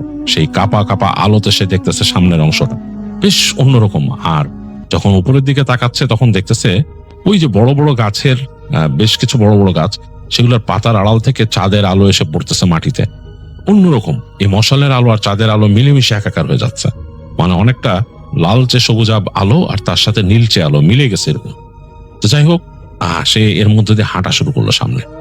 হাঁটতে হাঁটতে সামনে যাচ্ছে, হাঁটতে হাঁটতে সামনে যাচ্ছে। একটু ভয়ও লাগতেছে, ঝিঝি পোকার স্ট্রং শব্দ রাতের এবং অন্যান্য পোকামাকড়ের শব্দ একদম করে ফেলতেছে। একবার মনে হলো যে আমার আর কি দরকার যাওয়ার, আমি তো পিছন ফিরে চলে গেলেই পারি। গিয়ে বলে যে ঘুরে আসছি, যে আসছে, অসুবিধা কি? তখন বললো আরে আমি কি ভীতু নাকি, আমি এখানে ভয় পাই যে আমি এখানে যাবো না। চিন্তা করতে করতে আবার হাঁটা ধরলো। তো হাঁটতে হাঁটতে হাঁটতে হাঁটতে সে দূর থেকে দেখলো যে একটা বাড়ির অবয়ব দেখা যাচ্ছে, মানে বেশ একটা মানে বাড়ির যে একটা অবকাঠামো সেটা দেখা যাচ্ছে। তো সবুজ চিন্তা করতেছিল এখানে কি একটা বাড়ি ছিল না, এটা কি একজনই থাকতো, কেমনে থাকতো এখানে? তো সে তখন শুনছে যে এখানে মানে এই লোকের বেশ প্রতিপত্তি, সে নাকি ইচ্ছা করে এখানে বাড়ি করছিল, মানে একটু আড়াল থাকতে একটা মানে বিশাল প্রতিপত্তিশালী ভাব নিয়ে। তাহলে ভাবতে ভাবতে সে আরো এগিয়ে গেল এবং ঝোপঝাড় কিন্তু আছে, গাছপালা আছে কিছু। হাঁটতে হাঁটতে একটা জায়গায় এসে পুরো বাড়িটা তার দৃষ্টিগোচর হইলো। এখন আলো পড়ছে এবং বেশ ভয়ঙ্কর লাগতেছে বাড়িটা। খুব সুন্দর ডিজাইন করে করছিল লোকটা বাড়িটা, অনেকটা জমিদার বাড়ি টাইপের, তার সাথে মানে অন্য একটু আধুনিক ডিজাইনও মিক্স করা এবং সুন্দর করে করছে। বড় বড় পিলারের মতো দিয়ে খুব সুন্দর করে করছে। কিন্তু এখন সেগুলোর কোনো জৌলুস নাই। কিন্তু বাড়িটার অবয়ব বলতে সেটা জৌলুস ছিল, কিন্তু এখন নাই। চাঁদের আলো পড়ছে, রং টং তো একদম শেষ ওখানে, মানে একদম ধূসর গ্রে কালার টাইপের হয়ে গেছে ওই জায়গায়। অনেক লতা পেঁচায় ধরছে পিলারটারে এবং অনেক পরগাছা জন্ম হয়েছে দেখতেছে। আর একটা পাশে বাড়ির সামনের সাইড দিয়ে দেখতেছে বেশ খানিকটা পানি জমে আছে একটা ইসের মধ্যে। তো বুঝলো না এই পানি আসছে কোত্থেকে। সে এক জায়গায় দেখলো যে হ্যাঁ, পানিটা একটা ন্যারো খালের মতো বের হয়ে গেছে এদিক থেকে। তো তিনি বুঝলেন যে এই জায়গাটায় মনে হয় কোনোভাবে পানি ঢুকছে বা সামথিং লাইক দ্যাট, ঢুকে এটা একটা খালের মতো তৈরি হয়েছে, সামহাও হয়েছে। তো দেখেই বুঝতেছে এটার গভীরতা খুব একটা বেশি না এবং সে পানির উপর দিয়ে মনে হচ্ছে একটা কুয়াশার লেয়ারের মতো ভাসতেছে। এই গাছপালার ইসের থেকে হচ্ছে কিনা শ্বাসমূল থেকে কে জানে। তো যাই হোক, সে বাড়িটাকে দেখে খুব কৌতূহল হলো আর কি, সবুজের খুব কৌতূহল হলো। তিনি চিন্তা করলেন যে বাড়িতে যাইতেই হবে, দেখতে হবে আমার ভিতরে কি অবস্থা। এই চিন্তা করে হাঁটা ধরলেন। হাঁটতে হাঁটতে একদম সেই মানে যে পানি জমে আছে ওটা কাছে চলে আসলেন। এখন সামনে বাড়তে গেলে তাকে এই পানি দিয়ে যেতে হবে, নাহলে ঘুরে আরো দূরে যে পিছনে ট্রাই করতে হবে। চিন্তা করলো না, পানিতে নামি, পানিতে পা রাখি, দেখি কতটুকু গভীরতা হয়।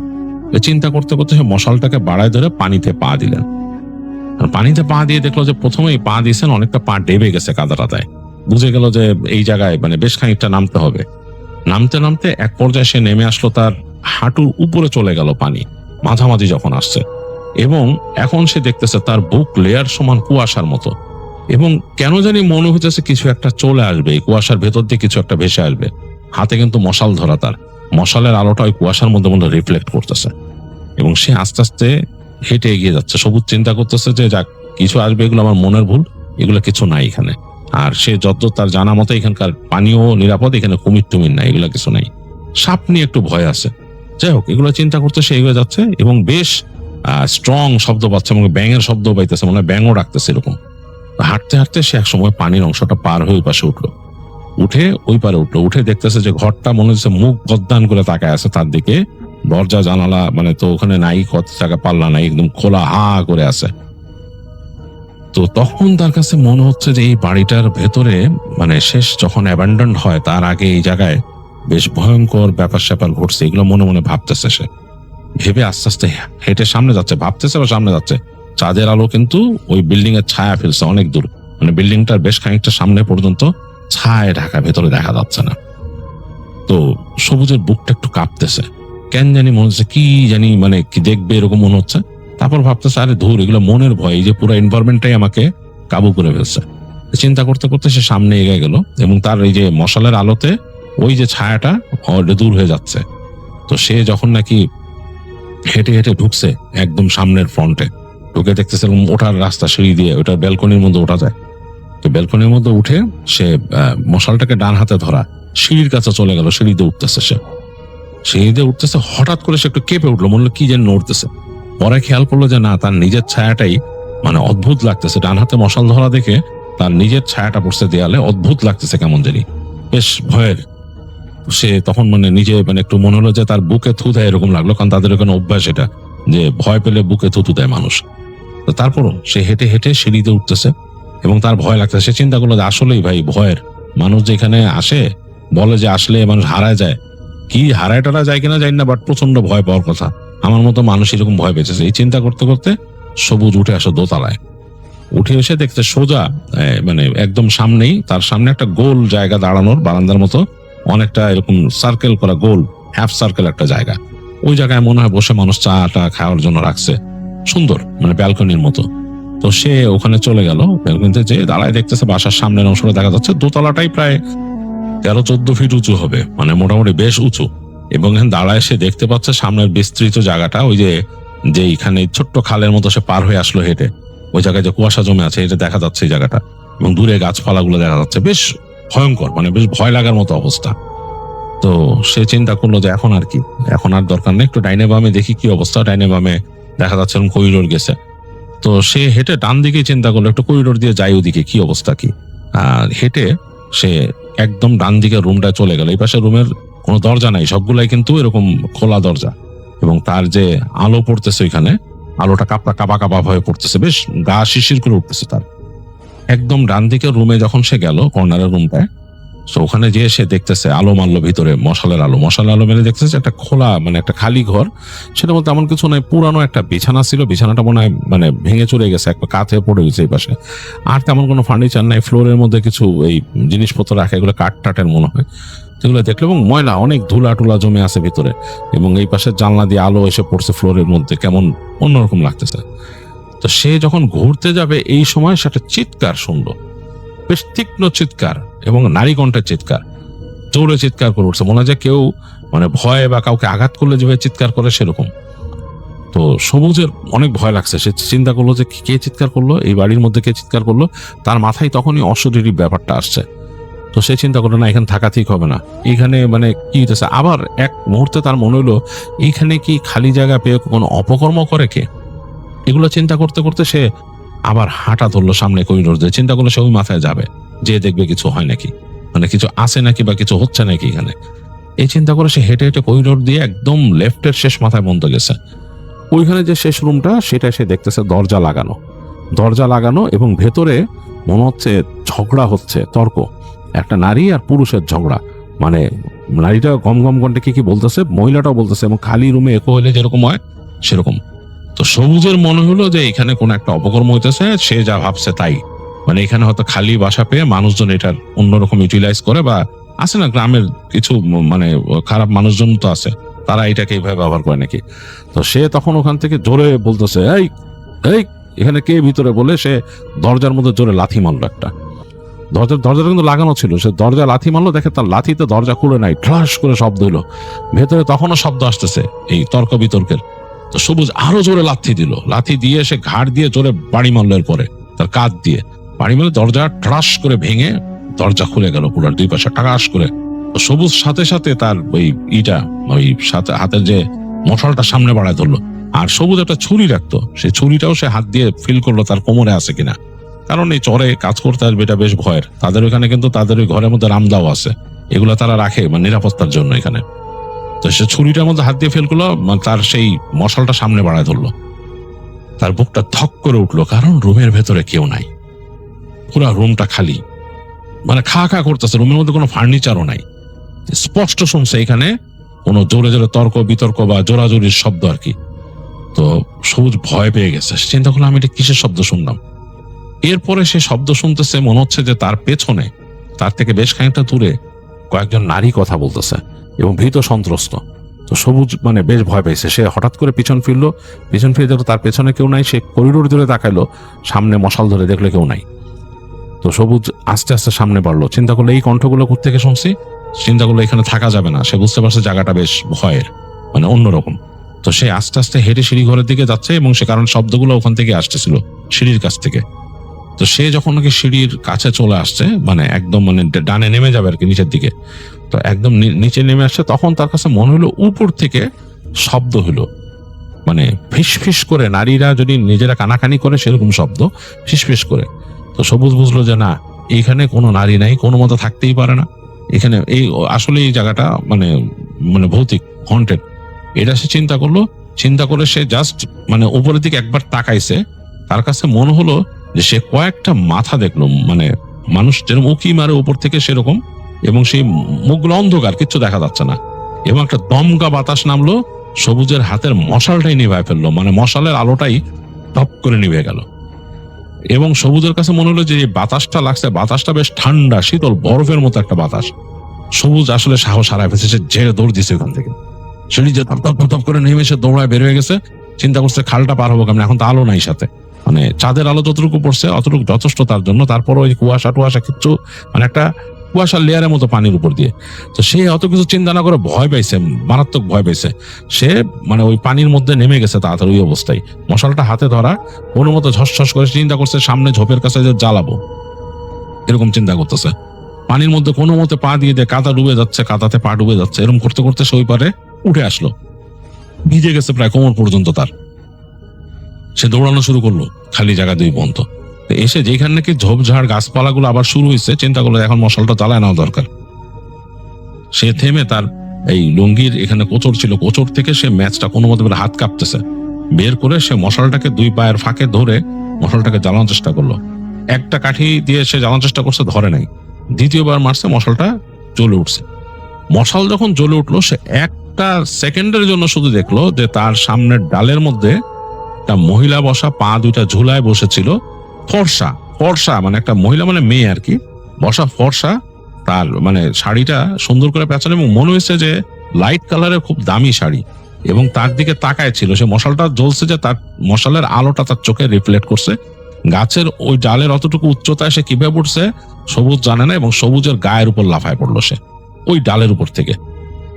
সবুজ অবাক হয়ে খেয়াল করলো, মনে করলো তার শরীরের উপর ধূপ করে কেউ লাফ দিয়ে পড়ছে, সবুজের পড়ে গেল মাটিতে হাঁটু গেড়ে, তার হাত থেকে মশাল ছুটে সামনে পড়ছে। সে মশালের আলোতে সে ফিল করতেছে তার কাঁধের উপরে কেউ চেপে আছে। সে অনেক চেষ্টা করলো ছড়াইতে, সে চিত হয়ে শুয়ে পড়লো, দেখলো না কেউ সরতেছে না, তার শরীরটা বেশ ভারী। সে বলতে আমাকে ছাড়েন ছাড়েন, কোনো শব্দ নাই, কোনো শব্দ নাই। সবুজ উঠে বসলো, উঠে সে বোঝার চেষ্টা করছে, তার পিঠে হাত দিতেছে মানে ছাড়ানোর জন্য, পিঠে কিছুই সে ফিল পাচ্ছে না, নিজের নর্মাল কাঁধ পিঠ এরকম যতটুক ধরতে পারছে হাত দিয়ে, কিন্তু সে মনে হচ্ছে তার ফিলটা মনে হচ্ছে যে তার কাঁধ জড়ায় ধরে কেউ একটা এক্সট্রা ওজন রয়ে গেছে। তো সবুজ কোনো মতে হাঁচড়ে পাচড়ে উঠে অনেক ওজন ফিল করছে, একটা এক্সট্রা মানুষ নিয়ে চলার মতো। সে কোনো মতে মানে হামাগুড়ির মতো দিয়ে উঠে যায়, তার মশালটা নিয়ে দৌড়ানো শুরু করলো, এবং তার ফিল হইতেছে ওই মানুষ নিয়ে এসে দৌড়াচ্ছে, তার বুক হাঁপড়ের মতো ওঠানামা করতেছে, মশালটা সামনে ধরা। একটু পরপর সে তার কানের মধ্যে হাসির শব্দ পায়, নারী কণ্ঠের হাসি, মানে কেমন জানি ফিসফিস করে হাসে, এবং সবুজ মাথা নাড়ায়, কাউকে দেখতে পায় না, মানে খুবই অবাক কাণ্ড। সে দৌড়াইতে দৌড়াইতে চলে আসছে একদম তার ইসের পারে, যেখানে নলখাগড়ার এখানে, ওইখানে এসে সে মশাল এরকম উঁচা করে দেখতেছে ওইখানে খালের ওই পারে দেখা যায় কিনা। দেখতেছে যে হ্যাঁ ওই পারে দুইজনই দাঁড়ায় আছে, মানে তাদের ছায়া বোঝা, মানে বোঝা যাচ্ছে আর কি, অবয়বটা, যে তাদের আলো ওই পাশ থেকে আরেকটু ডানে কাত হয়ে গেছে এবং সেটার তাদের অবয়ব পাওয়া যাচ্ছে, এবং তাদের মনে লম্বা ছায়াও পড়ছে সামনে। দেখলো তারা দুইজন। তো সবুজ এখান থেকে চিৎকার করে বললো আসেন, ওই পাশটা বললো তা কি হয়েছে আপনার, তাড়াতাড়ি আসেন, চিৎকার করতেছে। তো সে কোনো মতো নৌকায় উঠলো, এবং নৌকায় উঠে তার ব্যালেন্স রাখতে পারতেছে না, সে যে বসে আছে সোজা বসতে পারতেছে না। তার মনে হচ্ছে তার ঘাড়ের উপর একটা ওজন, বিশাল ওজন। সে কোনো মতে নৌকা বাওয়া শুরু করলো, এবং আসলেও নৌকাতে আসলেও মনে হচ্ছে যে সে একা থাকলে যেরকম ছিল সেরকম না। সবুজ সবুজ অনেক কষ্টে চেষ্টা করছে বেয়ে ওই পাশে আসার, এবং এক পর্যায়ে আসছে, এসে সে বলতেছে যে আমার ঘাড়ের থেকে বোঝাটা নামান। তো আরমান তাকে বলতেছে কি নামাবো আপনার উপর থেকে, আপনার কি হয়েছে, আপনি এরকম করতেছেন কেন, এইভাবে চলাফেরা করতেছেন কেন? বলে আপনি বুঝতেছেন না আমার ঘাড়ের মধ্যে কে চাইবে বসছে?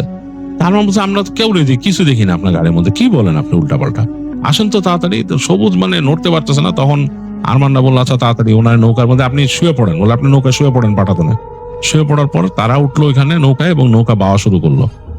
সবুজ বলতেছে তখন আরমানদের যে আরমান আমার মনে হইতেছে যে আমার কেউ চেপে ধরে রাখছে ঘাড়ের মধ্যে ইসে। তো তখন দেখা গেল যে মানে খুব ভয় পেয়েছে আরমান।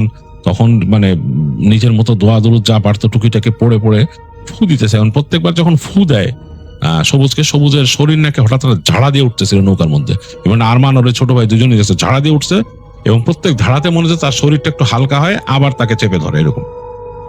আর সবুজ এক পর্যায়ে কোকানো শুরু করলো, এবং এই তাকে নিয়ে আসলো তারা এই পাশে তাদের ঘরের কাছে নৌকা নিয়ে আসলো। আরমানি বেয়ে আনছে এবং এনে নৌকা বেঁধে সবুজকে দুইজনে টেনে নিয়ে আসলো এখানে, এনে ঘরের মধ্যে রাখলো। এবং সবুজ বারবার বলতেছে যে ভাই আমার কাঁধের মধ্যে অনেক ওয়েট, আমার কাঁধের মধ্যে কে জানে আমার গলা জড়ায় ধরে রাখছে, এবং তার কানের কাছে নাকি হাসে, সেটাও বলতেছে সবুজ, সেটা বলছে কানের কাছে হাসতেছে আমার কানের কাছে কে। আরমান এবং ছোট ভাই অনেক ভয় পেয়েছে সবুজকে নিয়ে। এবং দেখা গেল যে মানে এই রাত যখন আরো গভীর হয়ে গেল, সবুজ মানে ঘর ঘর ঘর ঘর শব্দ করতেছে এবং উদ্ভটকে কি জানি বকা শুরু করলো, সে তার সেন্সে নাই, নিজের মতো কি কি বলতেছে এবং বিড়বিড় করে বলে, আবার খ্যাক খ্যাক করে হাসে নিজের কণ্ঠে। এবং এই তার এই হাসি এবং কথাবার্তাতে বেশ ভয় পেয়ে গেছে দুইজন, মানে আরমান এবং ছোট ভাই দুজনই ভয় পেয়ে গেছে।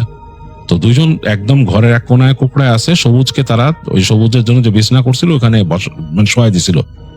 তো হারিকেনটা তখনও জ্বালায় রাখছে, মানে অনেক রাত তখন হবে। আরমান বলছে যে রাত প্রায় 3টার বেশি হবে এরকম সময়, 3টা 3:30 এরকম সময় হঠাৎ নাকি মানে তাদের ঘুম আসতেছে না, ভয়ে ঝিমুনি লেগে গেছিল, হঠাৎ শব্দ হইলো ফড়ফড় করে। ফড়ফড় শব্দ হতে দুইজনই একসাথে ছিল, তো দুইজন উঠে বসছে। উঠে দেখতেছে যে সবুজ নাকি উঠে বসছে, বসে তাদের দিকে তাকে হাসতেছে, এবং সেই হাসি এত ভয়ঙ্কর মানে এটা আরমানরা জীবনে চিন্তাও করতে পারে না। এগুলো সবুজের কিছুই মনে নাই পরে, সবুজ এটা পরে শুনছে সবুজ নিজে। তো উনি নাকি হাসতেছিলেন, সবুজ বেশ ভয়ঙ্কর ভাবে হাসতেছিলেন, এবং তখন নাকি ফট করে বলে যে আরমাইন না তোর বুদ্ধিতে আইছিলাম এখানে, না তোর বুদ্ধিতে পাঠাইছো সরে, এরকম করে বলে। তো তখন আরমান প্রচন্ড ভয় পায়, সে কোনো উত্তর দেয় না, সে বিড়বিড় করে দোয়া পড়তেছে, এবং দোয়া পড়লে নাকি তাকে গালাগালি করতেছিল দূর থেকে, মানে এই বন্ধ কর বন্ধ কর এরকম গালাগালি করতেছিল। তো যাই হোক তারপরও মানে আরমান যতটুকু পারছে নিজের গায়ে ফু দিছে, ছোট ভাইয়ের গায়ে ফু দিছে, এবং সবুজ থেকে ভয় ছিল যে তারা জানে যে ঘরের কর্নারে দা রাখা আছে, যদি ওই দা ওর হাতে পড়ে তুলতে সমস্যা, ও কি বুঝতেছে যে তাকে কিছু আসর করছে, এটা তারা বুঝে গেছে আরমানরা। এবং তারপর অনেক ভয়, এবং ভোরের দিকে ওই চরের কাছে দূরে কোনো মসজিদ আছে, ওখানে আজান দিছে, জুম্মাঘর বলে তারা, সে আজানের শব্দ আস্তে ভেসে আসছে, এবং ওই সময় নাকি আস্তে করে ধপ করে ওখানে পড়ে যায় সবুজ। তো পড়ে যাওয়ার পরে তারা তাড়াতাড়ি সবুজকে দেখে দেয় গায়ের মধ্যে অনেক হিট মানে উত্তাপ। তখন চিন্তা করে যে না ওর তো আসলে নিয়ে যেতে হবে, এখানে রাখলে সমস্যা, রাখা তো যাবেই না। তো ছোট ভাইটাকে তখন আরমান বলে যে তুই এখানে থাক, আমি যাচ্ছি, আমি ওরে বাড়ি নিয়ে যাই এবং ওখান থেকে দেখে অন্য কাউকে পাঠাবো, আর ওর চিকিৎসা হওয়া দরকার বলে তখন নাকি সবুজকে নিয়ে যায়। সবুজ অচেতন পুরা, এরকম দুইজনে মিলে তাকে নৌকায় রেখে সে আরমান ভেবে যায়। আরমান অনেক ভয় পেয়েছিল যে নৌকার মধ্যে যদি উঠে বসে এরকম কিছু করে, বিশাল অবস্থা ভোরবেলা। তো সেই ইচ্ছা করে নৌকা বেয়ে নিয়ে যায় এমন জায়গায় যে মসজিদে যেখানে নাকি মানে ইরা যায়, নামাজিরা যায় ওই জায়গায়, সে জানে যে কোন পাশ থেকে যায়, ওখানে যে সে নৌকাটা ভিড়ায় রাখে। একটু পরে দেখে আসলেই মানে ওখান থেকে ওই নামাজিরা বের হয়ে আসতেছিল ওই রাস্তা দিয়ে। তাকে দেখে তাড়াতাড়ি থামে, কজন বলে কি ব্যাপার, তো সে তখন বলে যে ওরে জিনে ধরছে, এটা জিনে ধরছে করেন। তো যাই হোক তারা কয়েকজন মুসল্লি আসে, এসে নিয়ে উঠায় ওখান থেকে নিয়ে আসে এবং বলে যে মসজিদে নিয়ে যেতে হবে, জুম্মা ঘরে নিয়ে যেতে হবে। তো সবুজকে জুম্মা ঘরে নিয়ে যায়, ওখানে নিয়ে নাকি ওই ওখানকার যিনি ইমাম সাহেব তার সামনে রাখেন, তিনি দোয়া দরুদ করে ফু দেন। ফু দেওয়ার পর দেখা যায় সবুজ মানে কি বলতে থাকে, শুয়েই মানে আজে বাজে মানে কথাবার্তা বলতে থাকে। তো তারপর তিনি বলেন যে এই ছেলের কি ছিল, তখন বলে আরমান যে এরকম ঘটনা, ওই ঘরে গেছিল এসে। তো বলে তোর তো আসলে ধরছে, ওরে আসর করছে। তো যাই হোক পরবর্তীতে ইমাম সাহেব বলেন যে আমি আমার আরেক আছে, মানে তার সাথে এক বন্ধু আছে, তিনিও এরকম তার মতোই, তাকে খবর দিব। দুপুরের দিকে তিনি খবর দিয়ে নিয়ে আসেন তাকে জোহরের নামাজের পরে। এবং তারা দুজন মিলে ততক্ষণ নাকি একদম সবুজ নাকি পড়ে পড়ে ঘুমাচ্ছিল।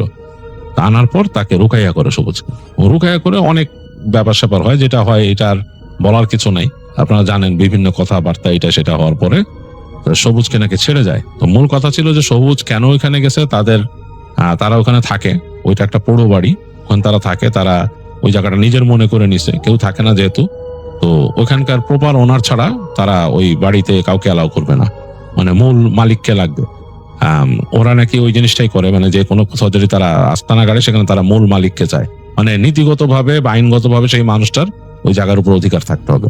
তো তারা ধরে নিছে যে সবুজ অনধিকার চর্চাকারী, সে ওখানে গেছে এই করে, এবং তারা ওই ইসের উপর অনেক রাগ, আরমানের উপর রাগ, সেই পাঠাইছে তাকে সবুজকে ওখানে। তো এইসব কারণে আর এইভাবেই পরে সবুজকে রুকাইয়া করে তারা ওখান থেকে ছাড়ান ইমাম সাহেবরা, এবং সবুজ অনেকদিন এরকম আর কোথাও মানে ক্ষেতের পাহারা টাহারা দিতে যান নাই। এরপর অনেক দিন পরে তাই সে আস্তে আস্তে একটু স্বাভাবিক হয় এবং কাজে কর্মে যোগ দিতে পারে। তো এখানে যেটা পারভেজ বলছে যে এই তাদের এলাকাতে একটা ব্যাপার আছে, তারা বলে যে ঘাড়ে ভর করছে, ওখানে নাকি বলে যে জিন ঘাড়ে ভর করছে বা ভূত ঘাড়ে ভর করছে বা পেতনি ঘাড়ে ভর করছে। এইটার তারা একটা যথার্থতা নাকি তারা বলছে যে এইটা নাকি তাদের ওখানে যে কয়জনকে এরকম আসর করছে তাদের বলা হয় তারা নাকি তাদের পিঠে অনেক ভার অনুভব করে, মনে হয় কেউ একজন তাদের পিঠে আছে এবং কানে কানে ফিস ফিস করে। তো যাই হোক, এই ছিল শফিউলের শেয়ার করা ঘটনা।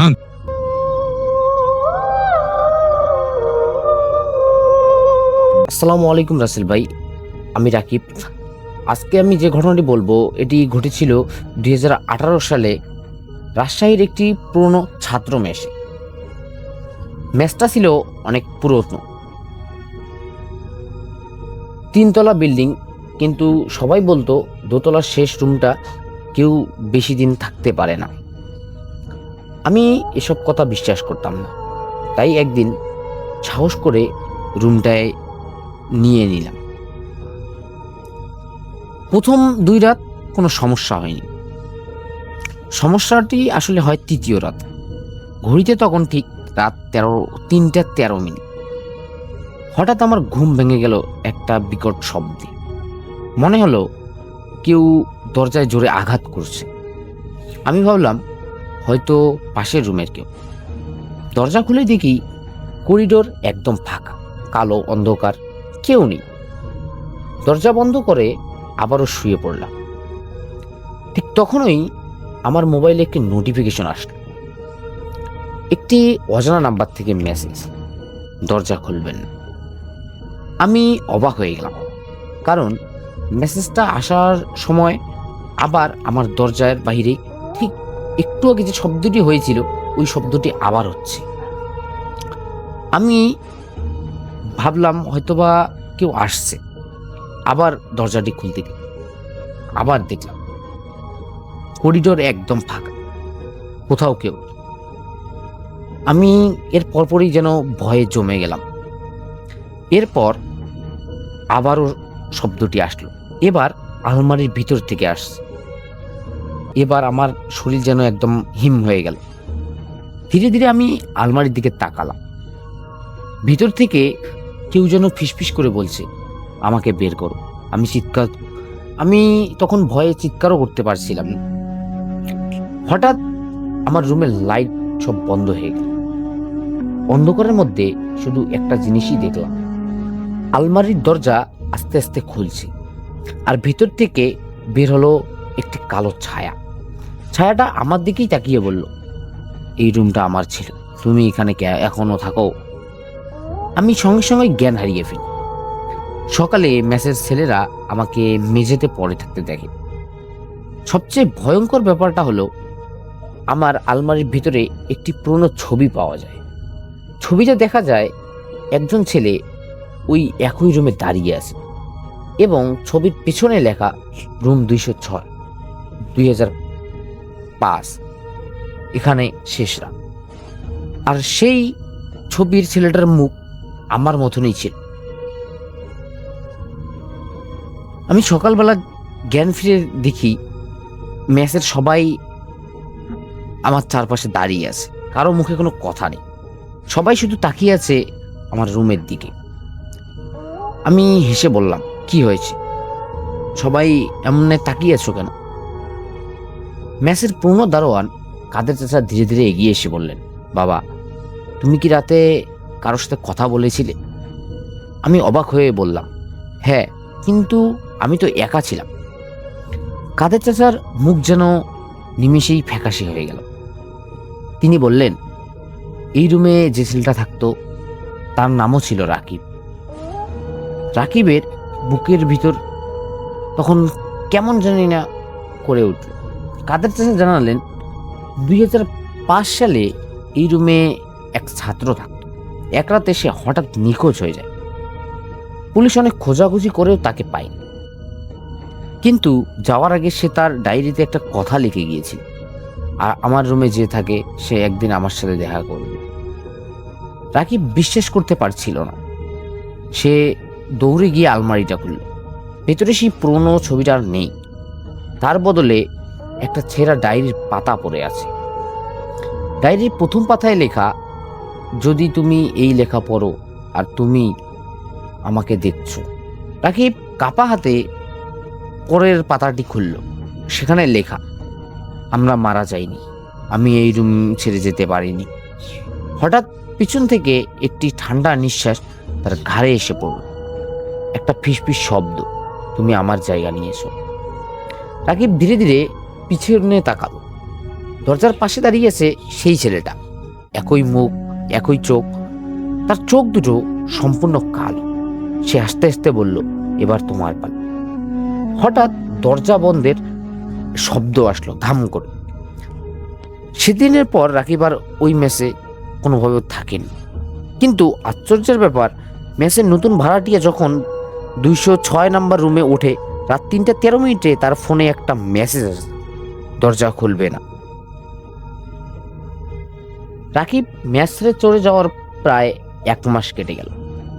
সে চেষ্টা করেছিল সবকিছুই ভুলে যেতে, কিন্তু একটা জিনিস তাকে প্রতিদিন রাতে ভয় দেখাত, তার ফোনে আসা সেই অদ্ভুত মেসেজ।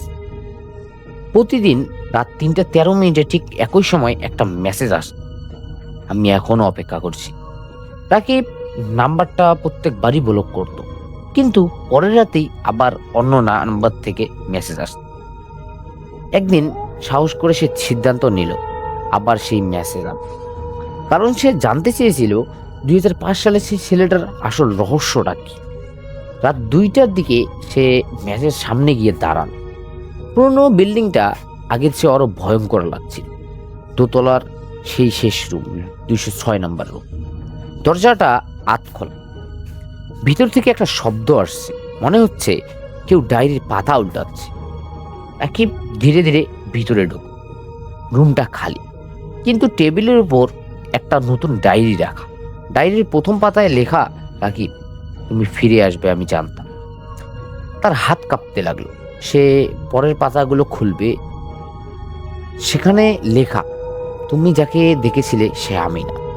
রাকিব নিমেষেই যেন থমকে গেল। পরের লাইনে লেখা, সে আমার ছদ্মবেশ নিয়েছে। হঠাৎ রুমের দরজা নিজে থেকেই কেন জানি আবারও বন্ধ হয়ে গেল। লাইট সব নিভে গেল। অন্ধকারের মধ্যে একটা কণ্ঠস্বর ভেসে এল, তুমি এতদিন ধরে যাকে ভয় পাচ্ছ সে আসলে আমাকেও ভয় পায়। রাকিবের সামনে ধীরে ধীরে একটি ছায়া তৈরি হইল, কিন্তু এবার ছায়াটা আগের মতো ভয়ঙ্কর না। একজন ক্লান্ত ভীত ছেলের অবয়ব। সে ফিসফিস করে বলল, আমাকে এখান থেকে মুক্ত কর। রাকিব জিজ্ঞেস করলো, তুমি কে? ছেলেটি বলল, আমি সেই রাকিব যে 2005 সালে এই রুমে হারিয়ে গিয়েছিলাম। ঠিক তখনই রুমের আয়নার ভিতর থেকে আরেকটা মুখ দেখা গেল। সেই কালো চোখের মানুষটা।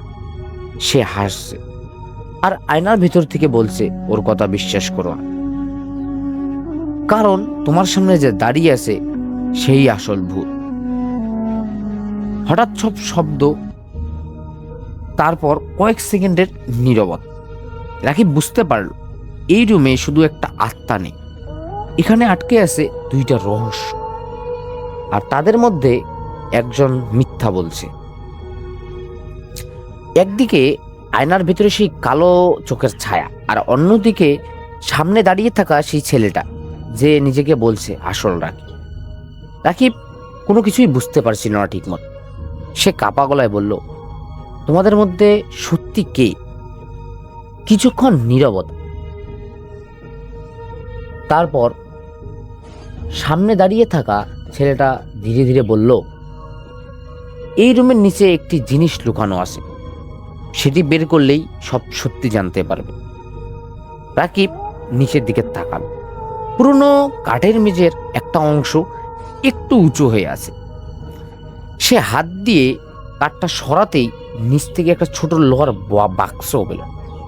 বাক্সের ভিতর ছিল একটি পুরনো ঘড়ি, আর একটি ছবি, আর একটি চিঠি। চিঠিটি খুলতেই লেখা, যে এই চিঠি পাবে সে যেন জানে 206 নাম্বার রুমে কোনো দুর্ঘটনা ঘটেনি। রাকিবের শরীর যেন তৎক্ষণাৎ ঠান্ডা হয়ে গেল। সে পড়তে থাকল। 2005 সালে রাতে সাকিব নিখোঁজ হয়নি, তাকে কেউ নিয়ে গিয়েছিল, কারণ সে এমন একটা সত্য জেনে গিয়েছিল যেটা এই মেসেজ সবাই লুকিয়ে রেখেছে। হঠাৎ পিছন থেকে একটি ভয়ঙ্কর হাসির শব্দ এলো। আয়নার ভেতরের ছায়াটা এবার আয়না ভেঙে বের হয়ে এলো। সে বলল, অনেক খুঁজেছ, এবার সব জেনে যাও। রাকিব চিৎকার করে বলল, তুমি কে? ছায়াটি ধীরে ধীরে তার আসল রূপ দেখালো। সে কোনো ছাত্র না, সে ছিল এই মেসের আগের মালিক। সে বহু বছর আগে এই রুমে থাকা ছাত্রদের ভয় দেখিয়ে তাড়িয়ে দিত। কিন্তু রাকিব 2005 তার গোপন কথা জেনে ফেলেছিল, তাই তাকে এই রুমে আটকিয়ে রাখা হয়েছিল। সেই ছেলেটার আত্মা বলল, আমি তোমাকে বারবার সতর্ক করেছিলাম, কারণ তুমি ওর পরের শিকার ছিলে। ঠিক তখনই ঘড়িটা নিচ থেকেই বাজতে শুরু করল। সময় দেখাচ্ছে রাত 3:13। ছায়াটা রাকিবের দিকেই এগিয়ে আসছে আর ফিসফিস করে বলছে, এবার তোর নামও এই রুমের দেয়ালে লেখা হবে। কিন্তু ঠিক তখন দেয়ালের ভিতর থেকে আরো একটি শব্দ এল, রাকিব। সবাই থেমে গেল, কারণ সেই কণ্ঠটা ছিল আরেকজন, যে এতদিন ধরে 206 নাম্বার রুমে লুকিয়েছিল। দরজা আস্তে আস্তে খুলছে, আর দরজার পাশে দাঁড়িয়েছিল তৃতীয় একজন রাকিব। এরপর পরই রাকিব ওই রুমে অজ্ঞান হয়ে পড়েছিল। পরের দিন সকালবেলা যখন ছাত্ররা আবারও তার জ্ঞান ফেরার পর তার সামনে দাঁড়িয়ে আছে আর কোনো কিছু বলছে না, ঠিক তখনই সে বুঝতে পারলো সে হয়তোবা এবারের মতো বেঁচে গেছে। এরপর থেকেই রাকিব কখনো আর এই মেসের ধারে কাছেও সে আসেনি। ধন্যবাদ রাসেল ভাই, আজকের ঘটনাটি এ পর্যন্তই।